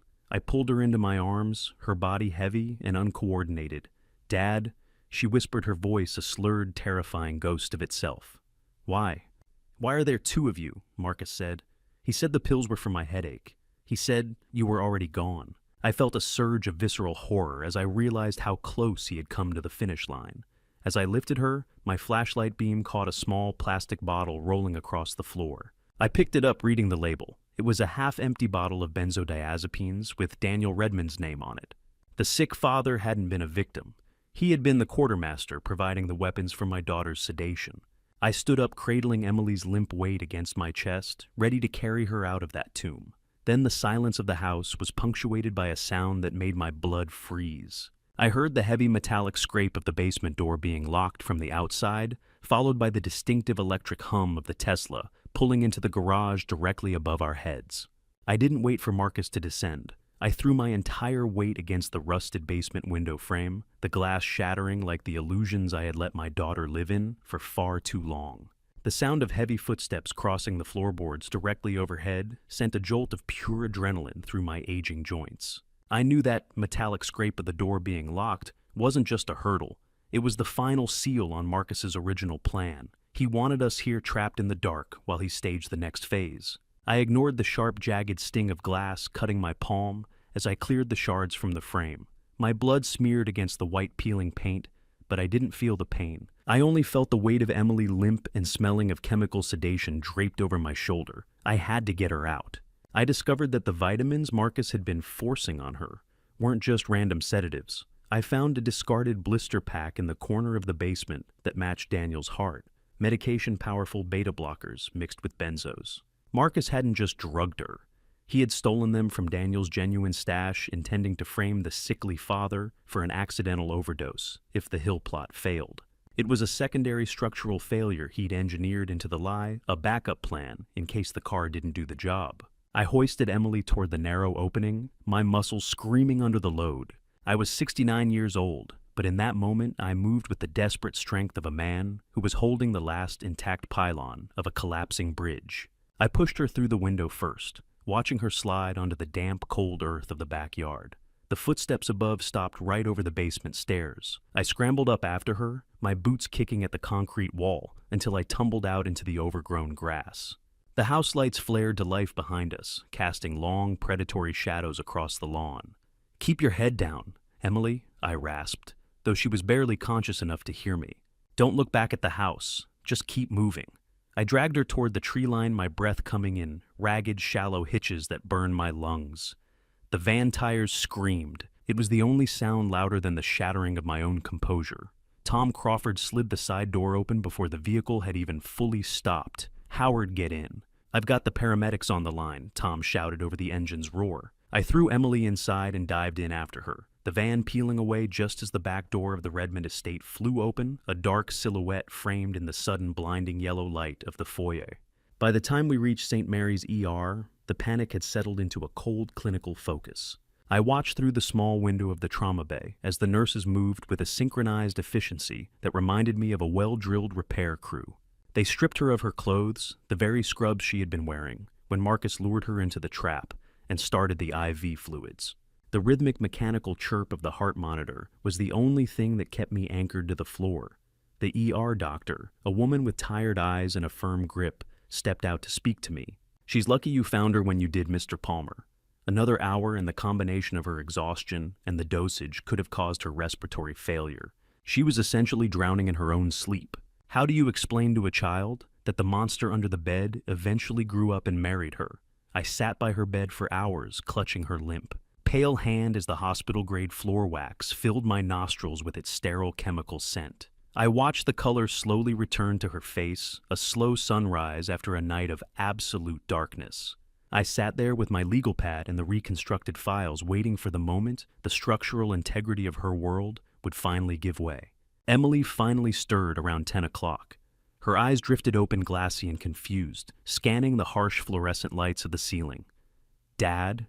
She whispered, her voice a dry, jagged ghost of itself. "Where is Marcus? He said you were in the ICU. He said I had to take the pills to stay calm." Even now drugged and betrayed, she was trying to find a way to make his lies hold weight. I realized I could not be gentle anymore. The time for soft words had passed when he turned the key on that basement door. I spread the reconstructed Plan E emails across her hospital tray, the paper crinkling under my trembling hands. I laid out the life insurance policy with the double indemnity clause and the photos of Marcus at the casino, his arm around a woman wearing our family's pearls. "He wasn't saving your father, Emily." I watched her scan the words primary beneficiary and brake line sabotage. "He was counting the days until your car hit that hill. He was appraisal you for parts, honey." The hospital records were a white light autopsy of a marriage that had been dead on arrival. I watched her heart break in real time. It wasn't a sudden snap. It was a slow, agonizing crumble, the sound of a foundation surrendering to the tide. I gave him everything, Dad. She choked out the first real tears tracking through the hospital grime on her cheeks. I even apologized for being tired. I thought I was the one failing us. I'm a fool. I'm such a fool. The metaphor of her life was shifting the foundational lie finally removed. She clutched the insurance papers so hard they tore her knuckles white and shaking. She told me then that Marcus had visited her at the hospital just yesterday before the sedation, and had her sign a document he claimed was for a medical proxy for Daniel. It was a power of attorney, Dad. He told me it was for the insurance. I realized with a jolt of icy terror that Marcus now had the legal right to pull her out of this hospital against her will. He wasn't just a husband. He was her legal captor. The sliding glass doors of the ER hissed open with a sound like a guillotine. Marcus Redmond stepped through the entryway, his concerned husband mask perfectly adjusted, clutching a bouquet of lilies that looked exactly like funeral flowers. The sweet, sickening scent of the lilies hit me like a physical blow as he spotted us. I met Marcus in the center of the fluorescent-lit hallway, my shadow lengthening across the linoleum like a structural crack he hadn't seen coming until the ceiling began to groan. I heard his voice before I saw him calling out Emily's name in a tone full of fake honeyed concern. He was walking toward the ER bay, clutching a bouquet of white lilies that looked less like a gift and more like a floral arrangement for a wake. The wet vegetal smell of the flowers preceded him, cloying and sweet, filling the sterile corridor with the scent of a funeral home. I stepped out from the bay, blocking his path, my feet planted firmly on the polished tiles. Marcus stopped, his eyes widening for a fraction of a second before the mask of the grieving husband was slammed back into place. "Howard, thank God you are here," he said, his voice trembling with practiced emotion. "I got the call from the hospital. How is she? What happened?" I did not answer right away. I let the clinical hum of the overhead lights fill the space between us. I had spent 40 years checking for the points where bridges fail, and right now, Marcus Redmond was a structure under immense pressure, one I was about to collapse with a single calculated strike. "I have legal authority," Howard Marcus snapped when I didn't move. "She is my wife. I have a power of attorney she signed yesterday. Now, get out of my way so I can see her." He tried to brush past me, but I didn't budge. It was a power reversal he hadn't prepared for. I leaned in, my face inches from his, the sharp taste of adrenaline filling my mouth. "You are too late, Marcus. I already spoke with the hospital administrator. Based on the toxicology report, the one showing a massive dose of Daniel's heart medication in her system, they have placed Emily on a medical hold. Based on the toxicology report showing a massive dose of Daniel's heart medication in her system, the hospital has placed Emily on a medical hold.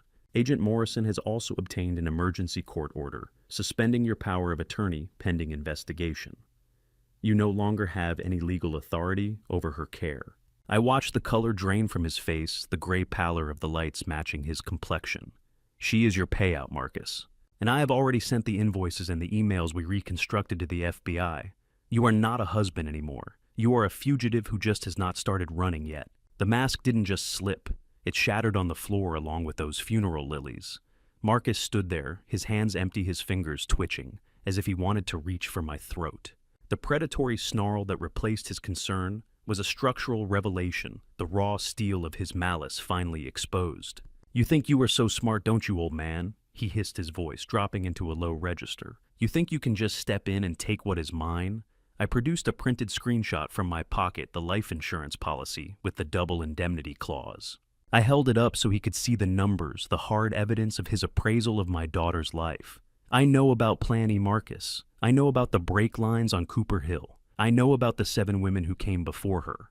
Marcus physically stumbled back, his boots scuffing against the linoleum. The clinical lights seemed to pulse with the intensity of his rage. I did not wait for him to recover. I raised my hand and signaled to the security guard standing near the nurse's station. "This man drugged my daughter," I said, my voice carrying through the hallway. "He is a danger to the patients in this ward." Seeing the net closing, Marcus did not wait for the guard. He turned on his heel, his expensive shoes clicking a frantic rhythm as he retreated toward the elevators. "This isn't over, old man," he yelled back, his face contorted in homicidal rage. "You don't know who you are messing with." I watched him go, the heavy hospital doors swinging shut. "I know exactly who you are, Marcus," I whispered to the empty air. "You are the failure I am finally removing from the structure. How many times does a man have to threaten your life before you stop treating him like a human being and start treating him like a target?" I felt the hard edge of the hospital's security badge in my pocket, a reminder that for the next few hours I had won the legal battle, but the war was shifting into a new phase. I turned and walked toward the exit, my heart still drumbeating a steady cadence. I had to find Tom. We were no longer just observers. We were the next obstacles to be cleared from Marcus's path. I returned to the surveillance van parked in the shadows, the air inside smelling of stale coffee.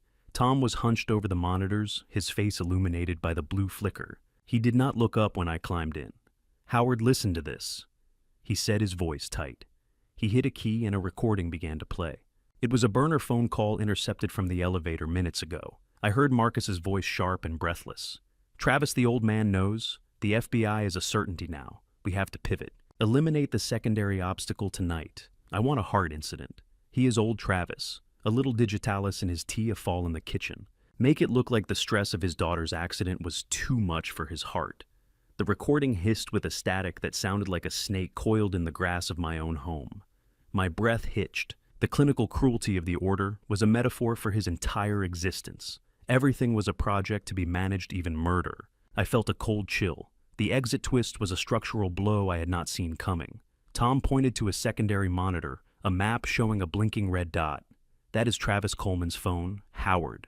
He is already parked in your apartment complex in Maplewood. He is waiting for you to go home. My apartment was no longer a sanctuary. It was a kill box. Tom gripped the steering wheel, his knuckles white.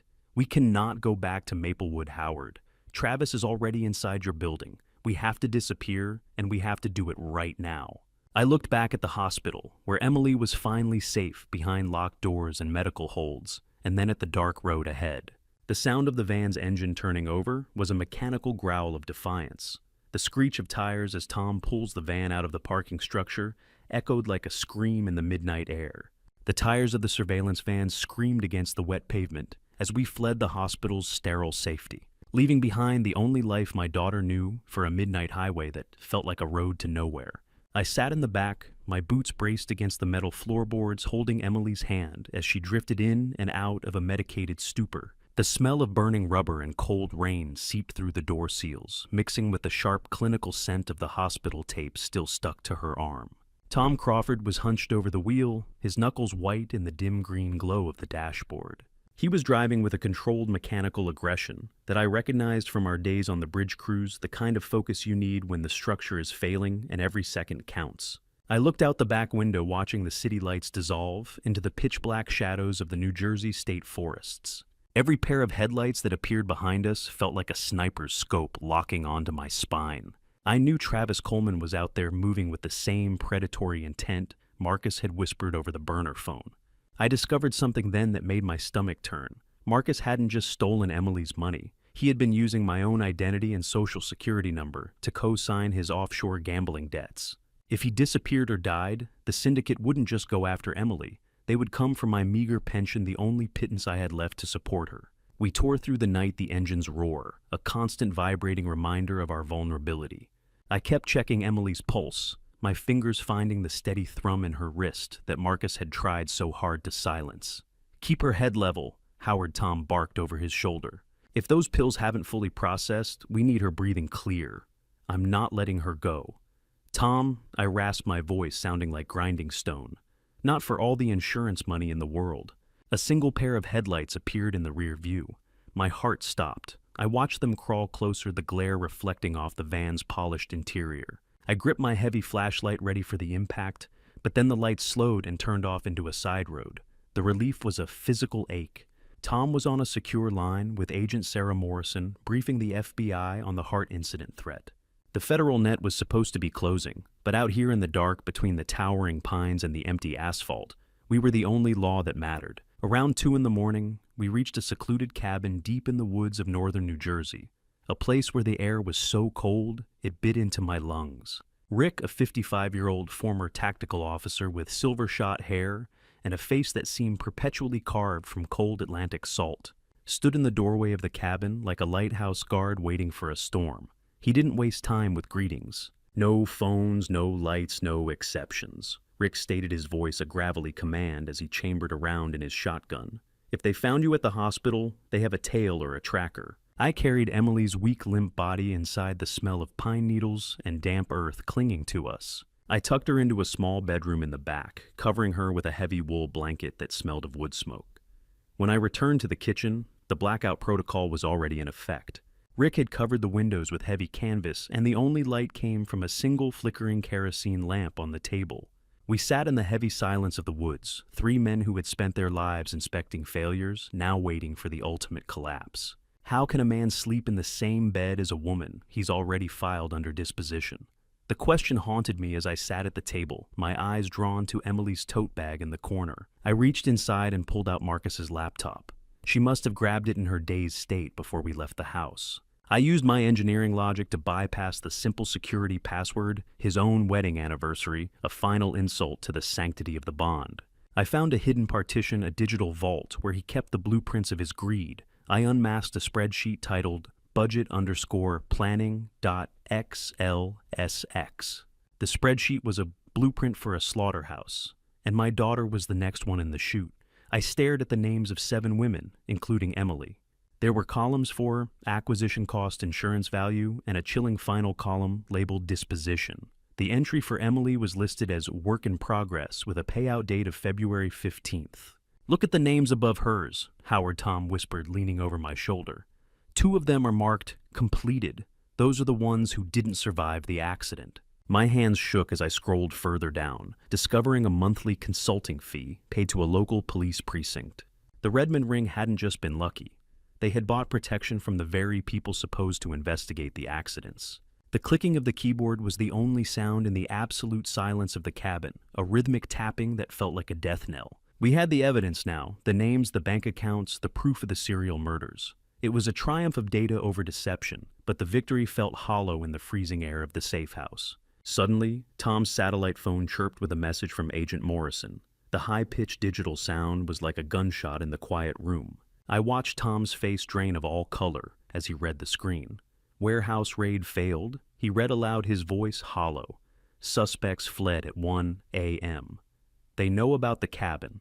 I looked at the heavy branch snapping in the woods just outside the kitchen window, the sound sharp and deliberate. We weren't safe. The structure hadn't just cracked, it was coming down on top of us.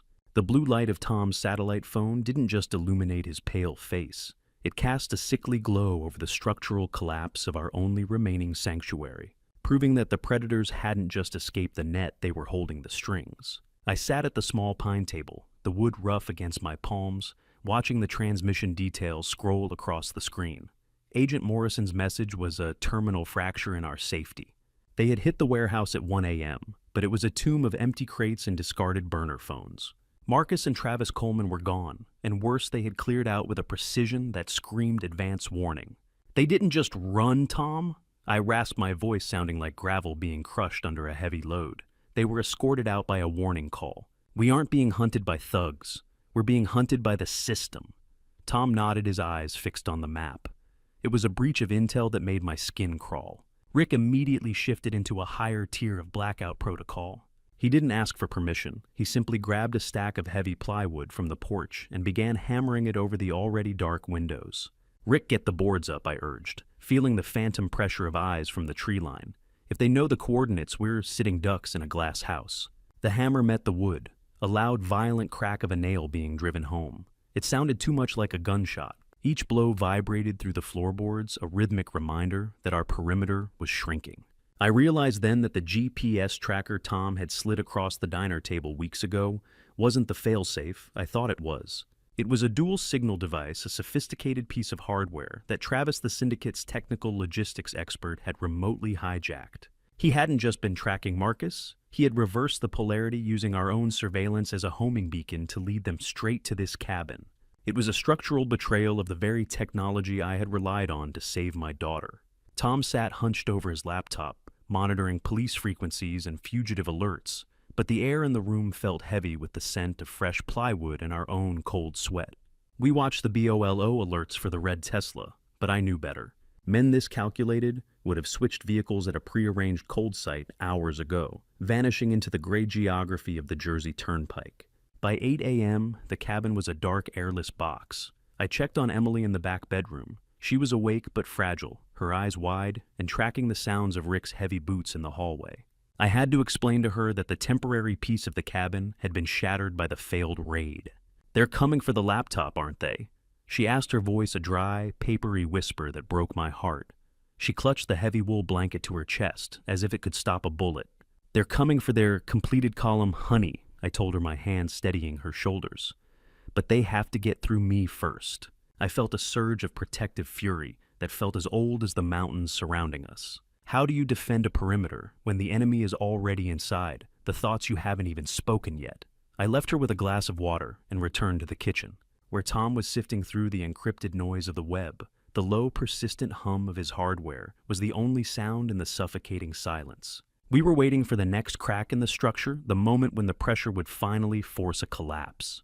The group spent a restless morning in the total silence, jumping at every snap of a dry branch in the surrounding woods. Around 3 p.m., the bitter taste of cold, dreg-filled coffee was the only thing keeping me upright. Tom's phone suddenly vibrated on the laminate counter, a sharp buzzing intrusion that made me reach for my heavy engineering flashlight. It was a notification from an unknown encrypted source. I looked over his shoulder as he opened the message.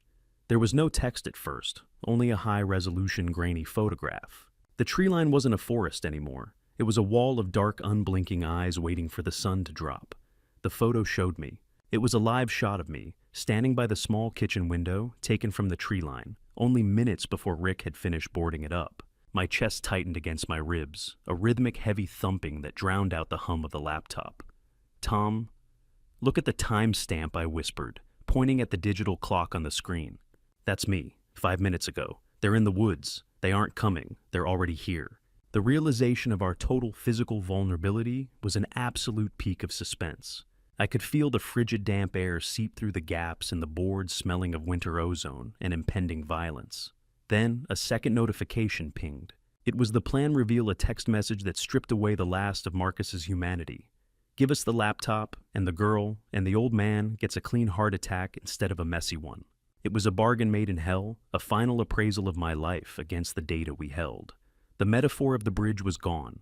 We were just flesh and bone in a wooden cage. I gripped the edge of the table, my knuckles white, staring at the phone like it was a venomous snake. A heavy thud suddenly vibrated through the floorboards, not from the wind or a falling branch, but from the distinct, undeniable weight of a boot landing on the porch right outside the kitchen door. The structure groaned the wood of the porch, yielding to the predator's weight. I looked at Tom, then at Rick, who was already raising his shotgun toward the door handle. The lock rattled, a frantic, rhythmic clicking that signaled the end of our hiding and the beginning of the siege. The wood of the kitchen door didn't just rattle.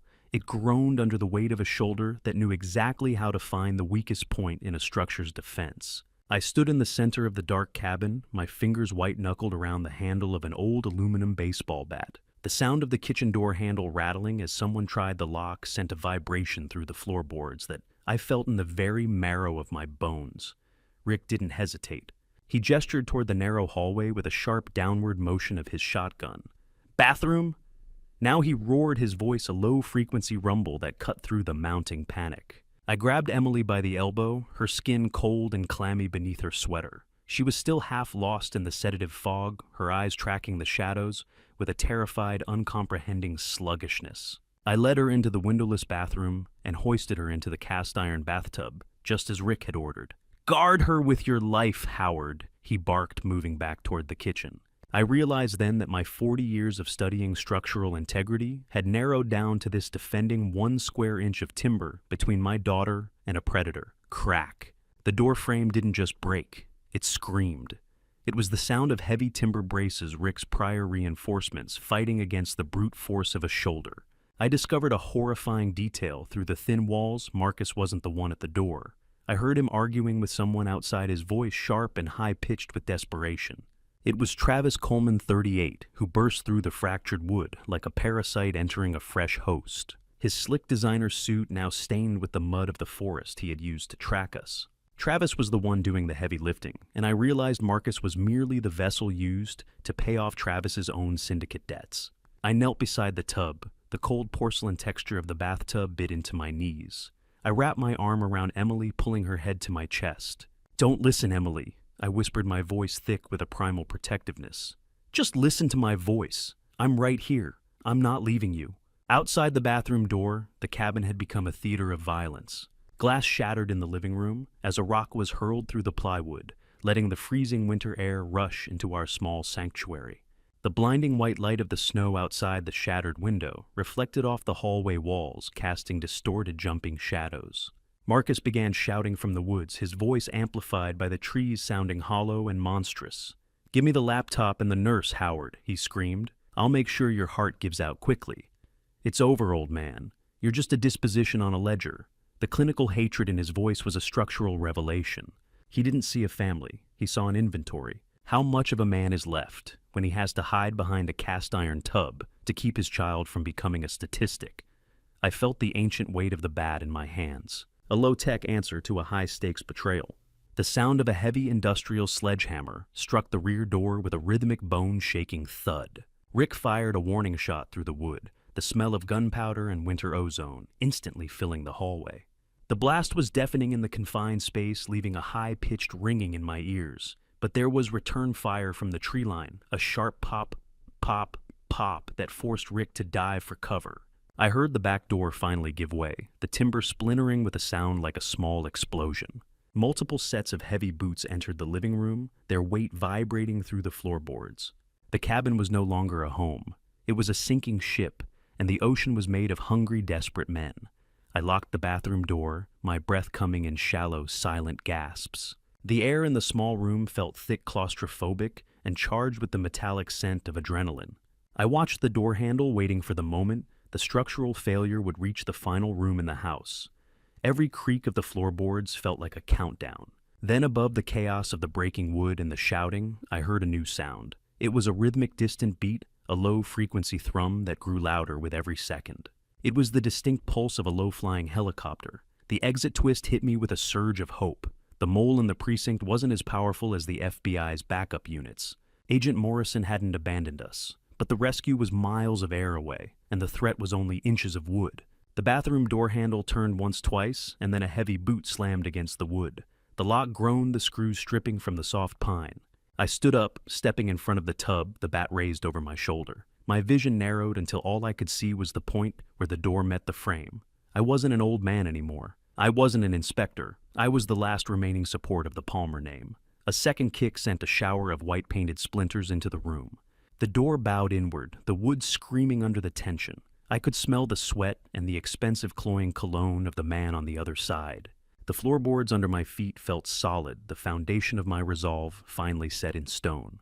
I took a deep breath, the cold air from the hallway stinging my lungs, and prepared for the explosion of the bathroom door as the lock finally gave way.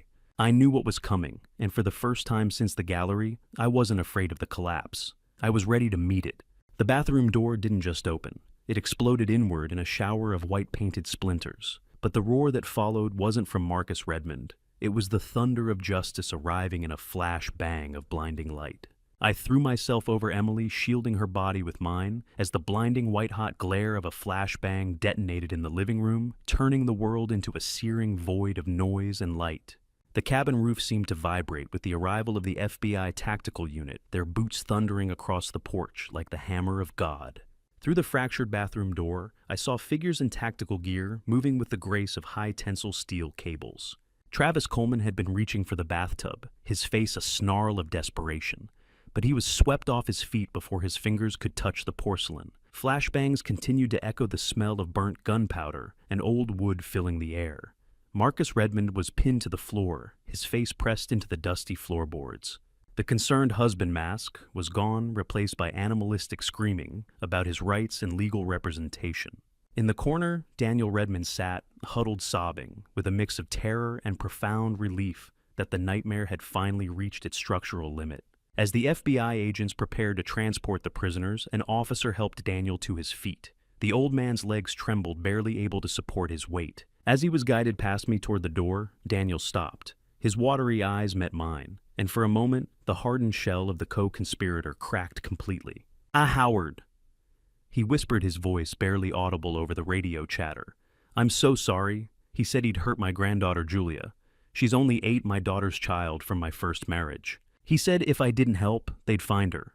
His hand reached out trembling, as if seeking absolution I wasn't sure I could give. "I was weak. I should have come to you. I should have protected Emily instead of—" His voice broke. Before I could respond, Marcus's voice exploded from where he lay pinned.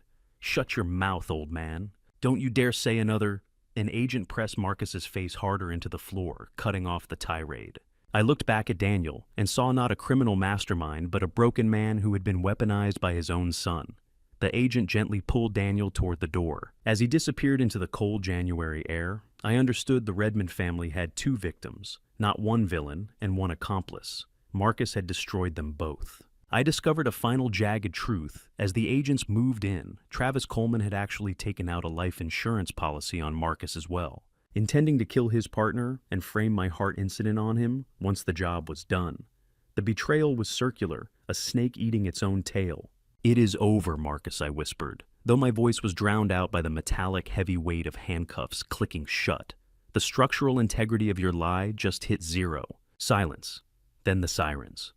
The most beautiful sound I've ever heard. Agent Sarah Morrison, 44, stepped into the cabin with the crisp, no-nonsense authority of a woman who had spent half her life untangling the webs of men who thought they were smarter than the law.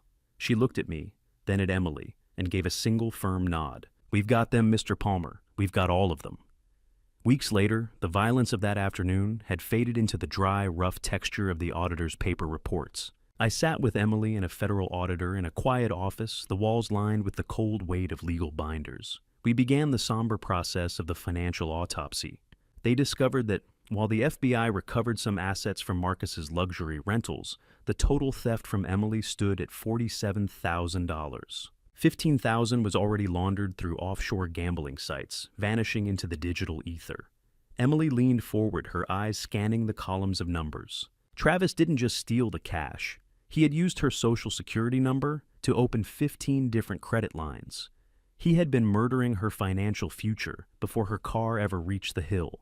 How do you put a price on the moment you realize your name has been sold to strangers in the dark? $15,000 is gone, Emily, I said, reaching across the table to squeeze her hand. But we can rebuild the credit. It is just paper. You are still standing. She looked at me, her eyes hollow. He didn't just want me dead, Dad. He wanted me erased. He wanted to leave a ghost behind so he could inherit $1 million from a woman who never truly existed to him. The auditor cleared her throat, flipping to a final disturbing page in the file. She revealed that Marcus had been recording Emily's therapy sessions for months before the sedation. He was looking for signs of suicidal ideation to bolster his accidental death claim, hoping to paint a picture of a depressed nurse who simply lost control of her vehicle. The cold calculation of it made my blood run cold. Her credit score was a burned-out husk, but the woman inside was still breathing, and that was a victory Marcus hadn't factored into his blueprints. By March, the Princeton home was a memory part of a civil seizure that would likely take years to untangle. Emily moved back into my small apartment in Maplewood. I moved my bed into the living room, arranging the furniture so she could have the privacy of the bedroom. I spent my evenings back at the scarred kitchen table counting pennies again. Not for art this time, but for the therapy sessions Emily needed to process the deep structural rot of Marcus's betrayal. The rhythmic comforting sound of my old clock in the apartment filled the silence a steady pylon of normalcy. I watched her sleep from the doorway, sometimes realizing that, while we were broken, the central pillar of our family, my love for her was the only thing that didn't snap under the pressure. "I'm sorry you were on the couch, Dad," she whispered one night, coming out for a glass of water. I looked at her, seeing the strength returning to her gaze. "I've spent my life checking bridges, honey. I know a solid foundation when I see one. This apartment is the safest place on earth right now." I sat back down and began tucking the auditor's report into my filing cabinet. The paper felt heavy, a physical record of a war survived. As I slid the folder into place, a small handwritten envelope fell out of the back of Emily's confiscated purse. An envelope the FBI had returned only that morning. It was addressed to her in a firm, steady hand, from a man she had never mentioned in all our long talks. The soft rustle of paper as I retrieved it felt like the first tremor of a new bridge being built. I stared at the name on the return address, David Miller. The mystery of her secret life was far from over, but the walls of our sanctuary felt thicker than they ever had before. I looked at the envelope, then at the closed bedroom door, and realized that even the most thorough inspection can miss a hidden chamber. I took a deep breath, the air in the apartment finally clear of the scent of lilies and gunpowder, and prepared myself for whatever the next blueprints held. The paper was a soft, cream linen, the kind that usually carries wedding invitations or condolences, but it felt like a live wire in my hand, as I realized my daughter had been harboring a secret of her own while Marcus was busy planning her funeral. I sat at my small kitchen table, the light of a July afternoon, filtering through the thin curtains, and smoothed the mysterious envelope.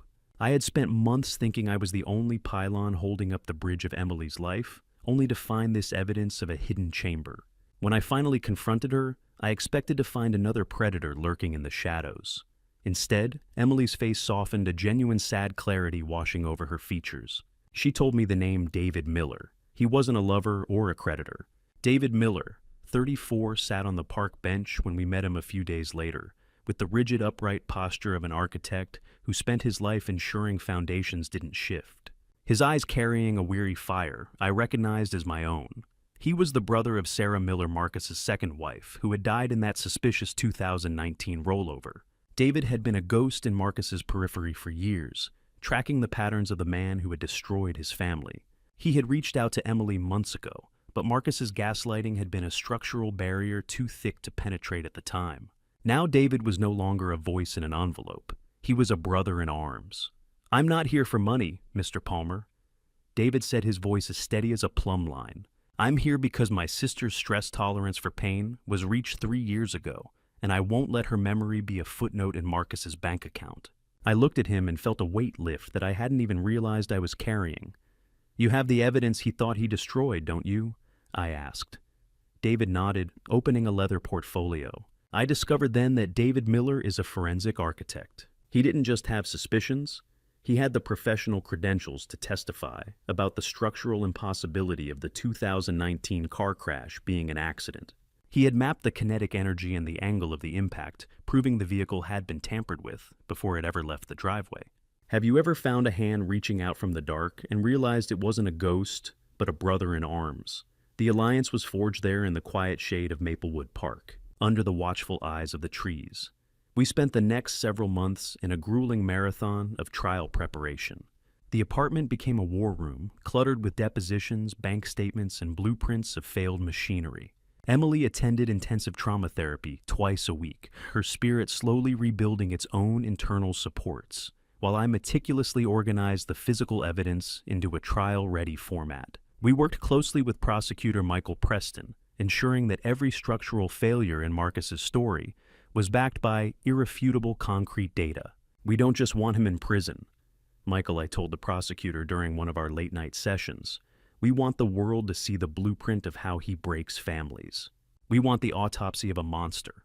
By the time December arrived, the air in the city was sharp and cold, matching the mood of the legal team. On Monday, May 19th, 2026, the day of the trial finally dawned, a gray, oppressive morning that felt heavy with the scent of old paper and wood polish. I stood in the hallway of the federal courthouse, adjusting my tie with fingers that were surprisingly steady. I was the first witness the opening salvo in a war that had started with $82 and a coastal painting. The heavy rhythmic thud of the judge's gavel echoed through the courtroom, a sound like a pile driver hitting a bedrock footing. I took the stand, the harsh artificial glare of the courtroom lights reflecting off the polished mahogany. I took a sip of the water in the glass beside me, the taste dry and chalky against my tongue. He sat there, right there, 5 feet away, and he smiled at me. Marcus Redmond didn't look like a prisoner. He looked like a man who believed his own lies could still outrun the truth. He wore a sharp suit, his posture arrogant, projecting a terrifying confidence that he could still gaslight the jury, just as he had gaslit my daughter. I began my testimony recounting the pivotal moment at Green's Fine Art Gallery. I described the smell of turpentine and the way the $82 had felt in my hand. I told the jury about the transformation I had witnessed the Armani-clad spender in the gallery versus the t-shirt-wearing pauper in Princeton. I watched him buy a $3,000 painting with cash he stole from a woman who couldn't afford new shoes. For her 12-hour nursing shifts, I said, my voice ringing out with a righteous indignation that made the room fall into a heavy silence. The courtroom felt like a bridge under a stress test, and I could hear the bolts beginning to snap. I didn't look at the jury. I looked at Marcus. I watched the smirk flicker on his face, a tiny fracture in his foundation. But then his defense attorney stood up, a shark in a pinstripe suit. He produced a document that felt like a physical blow to my chest, a signed letter allegedly written by my late wife before her death. The lawyer claimed it disparaged my mental health, attempting to frame the entire investigation as the delusions of a senile old man. It was a betrayal from beyond the grave, a lie engineered to collapse the entire structure of our case before it could even begin. I felt the room tilt, the metaphor of the failing bridge becoming all too real. But then I remembered the data. I remembered the invoices, the intercepted calls, and the manila folder David Miller had brought from the shadows. I looked directly into Marcus's cold, calculating eyes and reached into my pocket. I pulled out the small coastal painting I had bought for $52, the very first crack in his empire. I held it up for the jury to see, the modest blue of the ocean, a stark contrast to the greed in the room. This wasn't a delusion, I thought, my resolve hardening into steel. This was an inspection, and the inspector was finally ready to sign off on the demolition.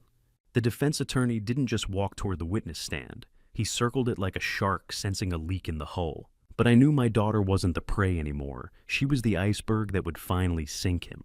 I sat in the front row of the gallery, my back straight, watching the man who had tried to discredit me with a forged letter from my late wife. It was a pathetic attempt at structural sabotage. During the cross-examination, I had calmly pointed out that the ink used in that letter wasn't even manufactured until 3 years after her death, a detail I knew because of my professional history with chemical finishes and material forensics. The attorney had stammered his foundation crumbling before the jury's eyes.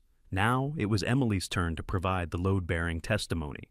She took the stand with a clinical, steady voice that made me swell with a painful sort of pride. She was no longer the exhausted nurse I had rescued from a Princeton basement. She was a witness to her own attempted execution.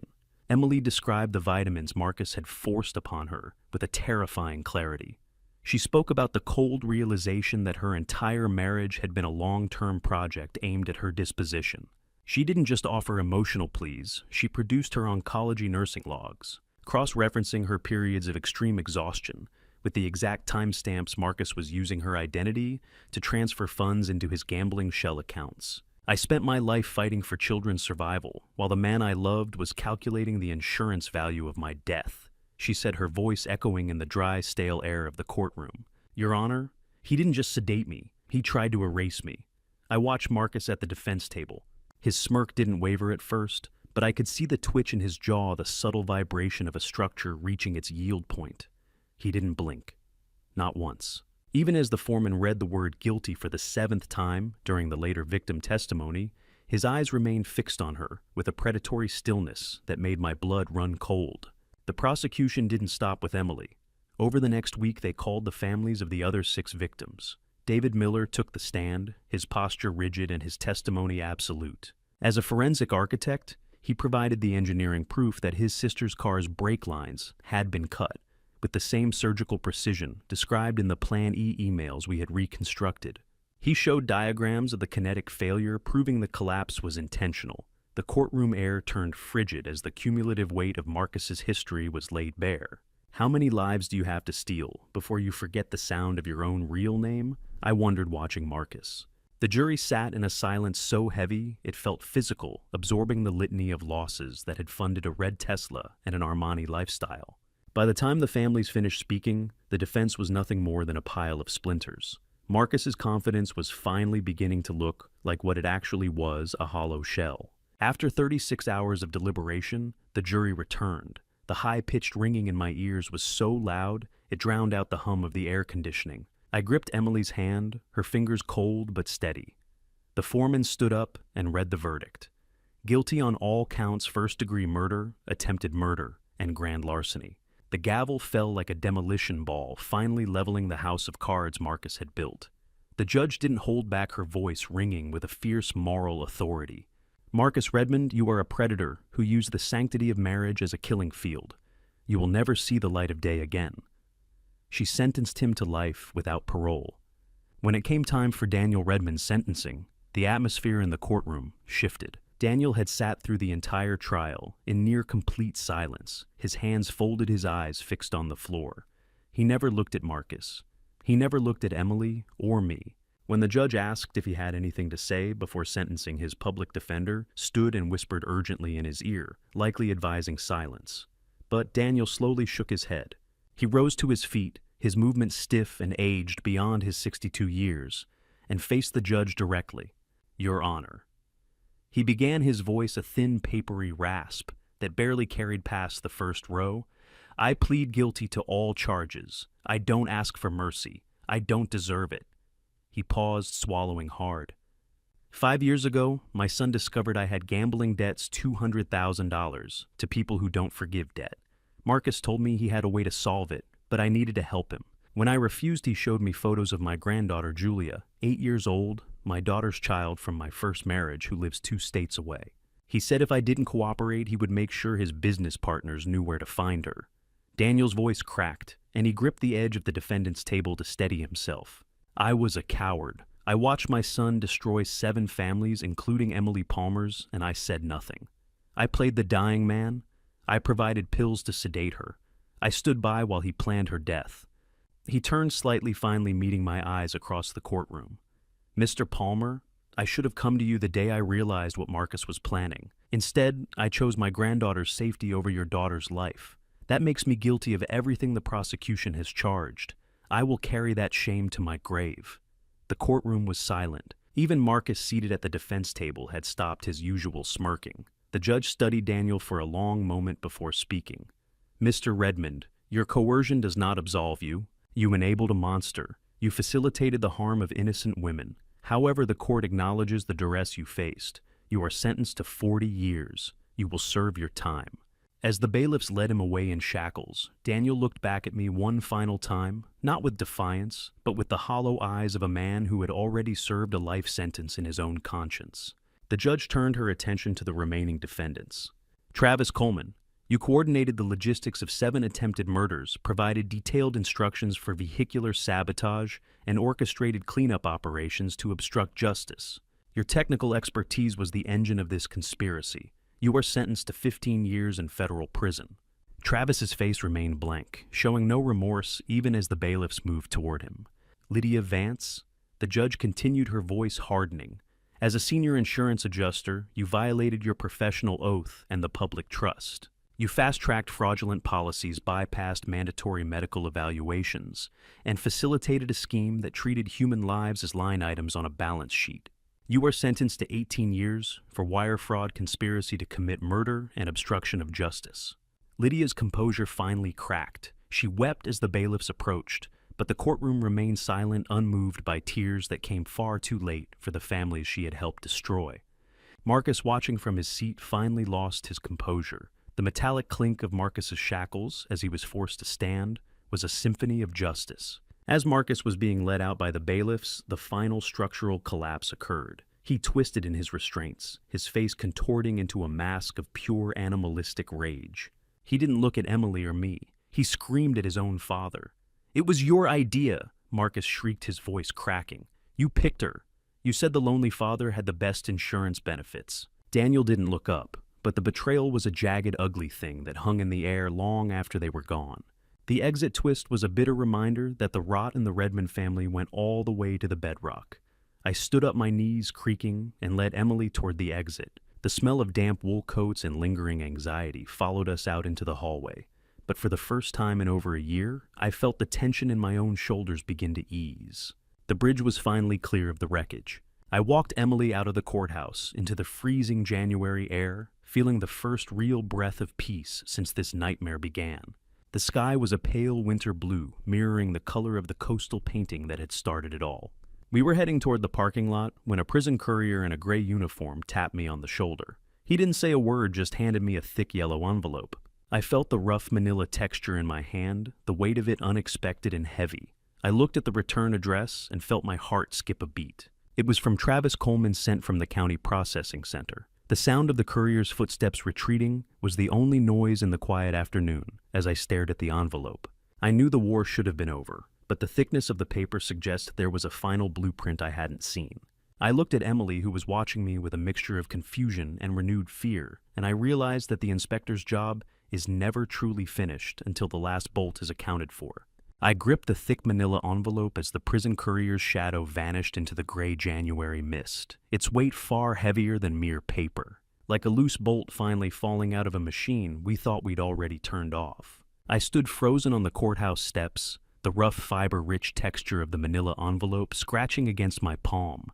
The victory inside the courtroom should have been enough. Marcus Redmond was in chains and Daniel was headed for a cell, but the heavy weight in my hand told me the inspection wasn't over. I tucked the envelope deep into my coat pocket and walked toward the cafe where Emily and David Miller were waiting. We gathered in the quiet, frost-covered garden, behind their favorite spot, the air smelling of cold winter jasmine. I watched as David, a man of quiet integrity and structural strength, took Emily's hand. He spoke with the rigid honesty of a man who spent his life ensuring foundations didn't shift. "I want to build something that won't fall, Emily," he said, his voice steady. "Something with a foundation you never have to double-check." I felt a rare, genuine warmth in my chest as I gave them my blessing. "I have spent my life inspecting bridges, David," I told him. "I know a solid pylon when I see one. You have my blessing." But even as we toasted with coffee, the envelope felt like a live wire against my thigh, a reminder of a secret chamber I hadn't yet entered. I returned to my apartment as the sun dipped below the horizon, leaving the sky a bruised purple. The rhythmic, muffled sound of distant traffic was the only companion to the silence of my home. I sat at my scarred kitchen table and finally tore open Travis Coleman's letter. It was a jagged, desperate confession. Travis revealed he was talking because Marcus had tried to have him silenced permanently in custody. The words on the page shifted my understanding of the entire case. He named a fifth partner, the true architect behind the legal armor and the fast-tracked insurance policies. Vanessa Grayson. The name hit me with the force of a structural collapse. She was a high-powered corporate lawyer who had erased the digital breadcrumbs of the previous 7 victims. Marcus was just the hammer, Howard the letter read. Vanessa Grayson was the architect. She is still out there sitting in a mahogany office while we rot. I discovered through Travis's rambling prose that Daniel Redmond hadn't even chosen Emily. Vanessa Grayson had. She picked my daughter because Emily's hospital used a legal firm Grayson partially owned. It was a closed loop of predatory engineering. Can a structure truly be safe if the person who designed the safety inspections is the one trying to pull it down? I turned to my computer, the high-pitched digital beep of the startup sequence sounding like a warning siren. I spent hours digging through the public profile of Vanessa Grayson. She was 42 and appeared in her firm's profile with the terrifyingly perfect symmetry of a high-tension suspension bridge, elegant, unyielding, and capable of bearing immense weight without ever showing a single crack. To the world, she was a pillar of the legal community with zero criminal record. To me, she was the secondary obstacle coordinator who ensured all previous accidents were ruled as non-criminal by local coroners who owed her favors. The name Grayson wasn't just on the letter, it was on the building where Emily had her first nursing interview. The rot wasn't just in the family I'd let Emily join, it was in the very soil of the city. I realized that unless she was stopped, the structure of the marriage fraud ring would simply grow a new head. Marcus and Travis were just replaceable parts in a machine she owned. I poured myself a cup of Earl Grey, but the bitter, earthy taste of the cold tea did nothing to settle my stomach. I began to cross-reference the Plan E emails again, using a forensic filter I had developed during my years on the bridge cruise. That is when I found it a digital signature that even Tom had missed. It was an encrypted code embedded in the metadata that matched Vanessa Grayson's private legal server. Vanessa Grayson was the silent conductor, orchestrating every move, ensuring the lie never collapsed too soon.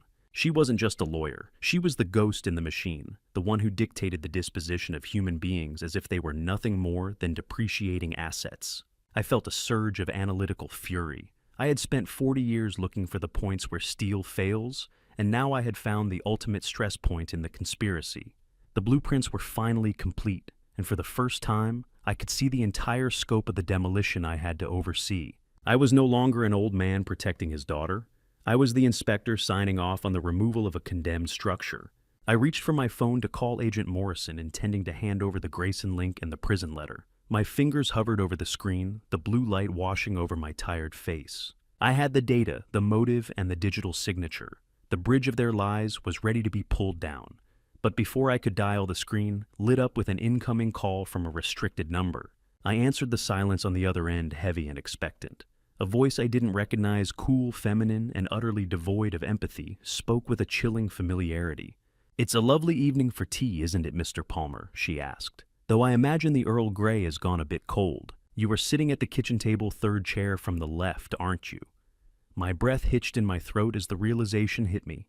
My small apartment was no longer a fortress. It was a fishbowl. She wasn't just watching the case, she was watching me. I looked at the window, the darkness of the city reflecting my own stunned expression, and realized the final showdown had already begun. I stared at the cooling Earl Grey, the steam rising like a ghostly warning, while the voice of a million-dollar lawyer whispered through the speaker that she had already calculated the exact force required to snap the remaining cables of my life. The chilling realization that my small apartment was no longer a fortress, but a fishbowl settled over me with a weight that would have crushed a younger man.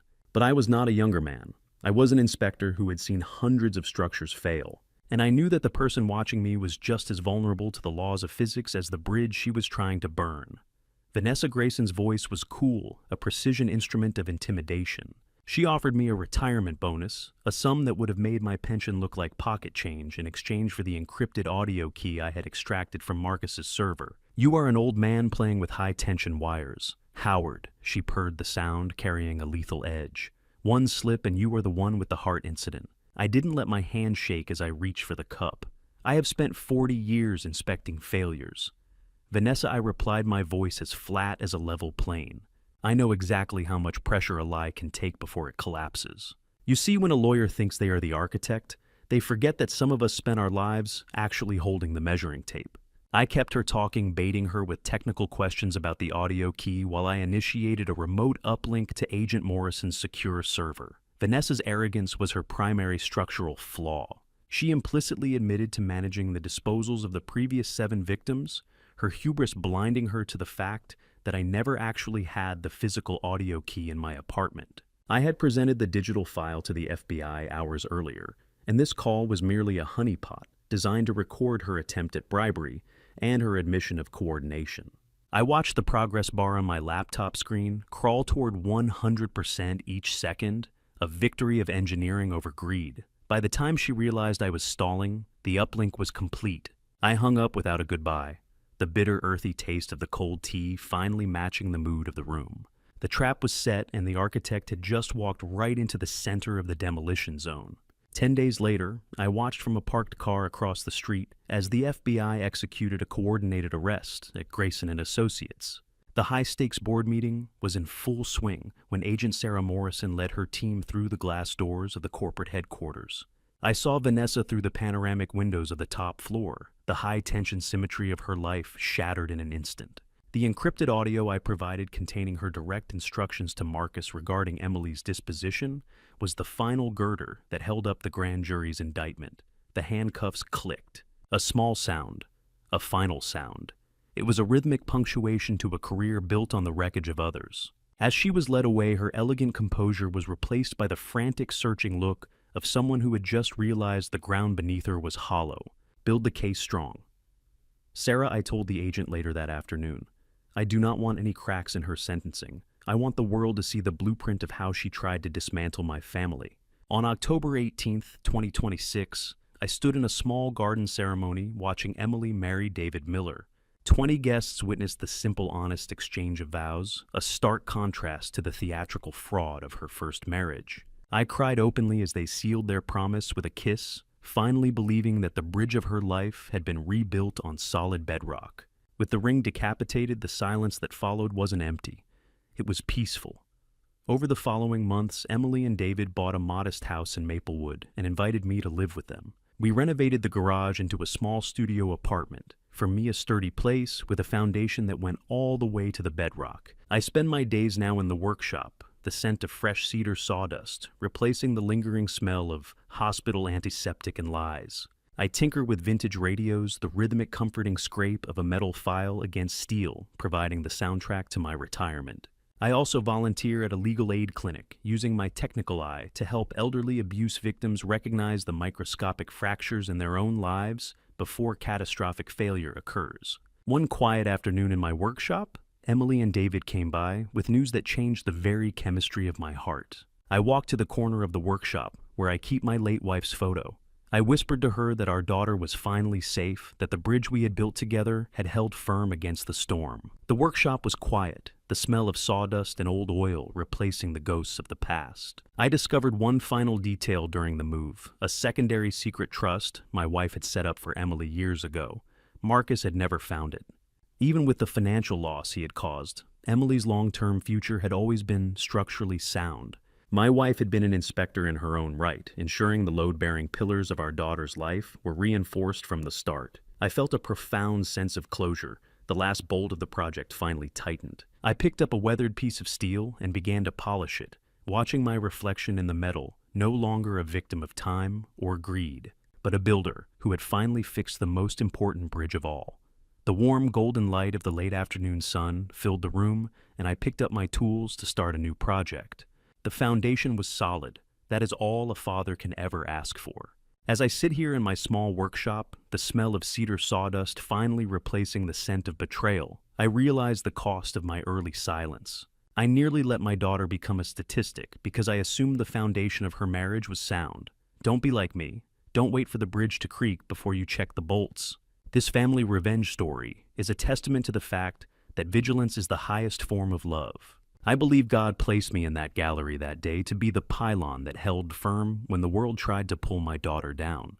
Looking back at the grandpa stories I've shared, I now understand that a man's true legacy isn't what he builds, but what he protects. Marcus saw people as assets to be liquidated, but I know that some structures are sacred. Every family revenge story needs an inspector who isn't afraid to look into the dark. My personal conviction is that evil only succeeds when we refuse to believe it exists in our own living rooms. These grandpa stories aren't just for entertainment. They are blueprints for survival. If you feel a tremor in your own life, don't ignore it. Inspect the heart of the matter before the collapse. This family revenge story ends with justice, but many grandpa stories don't have such a steady ending. Stay watchful. Thank you for walking this difficult path with me until the final word. Please share your thoughts in the comments. How would you have reacted if you discovered a predator living within your own home? I truly value your unique perspective. If this account resonated with you, consider subscribing to the channel so you don't miss our future journeys. Just a brief note, while inspired by complex social betrayals, certain elements have been dramatized to heighten the narrative impact. If this specific style isn't to your taste, feel free to explore our other content that might better suit your preferences.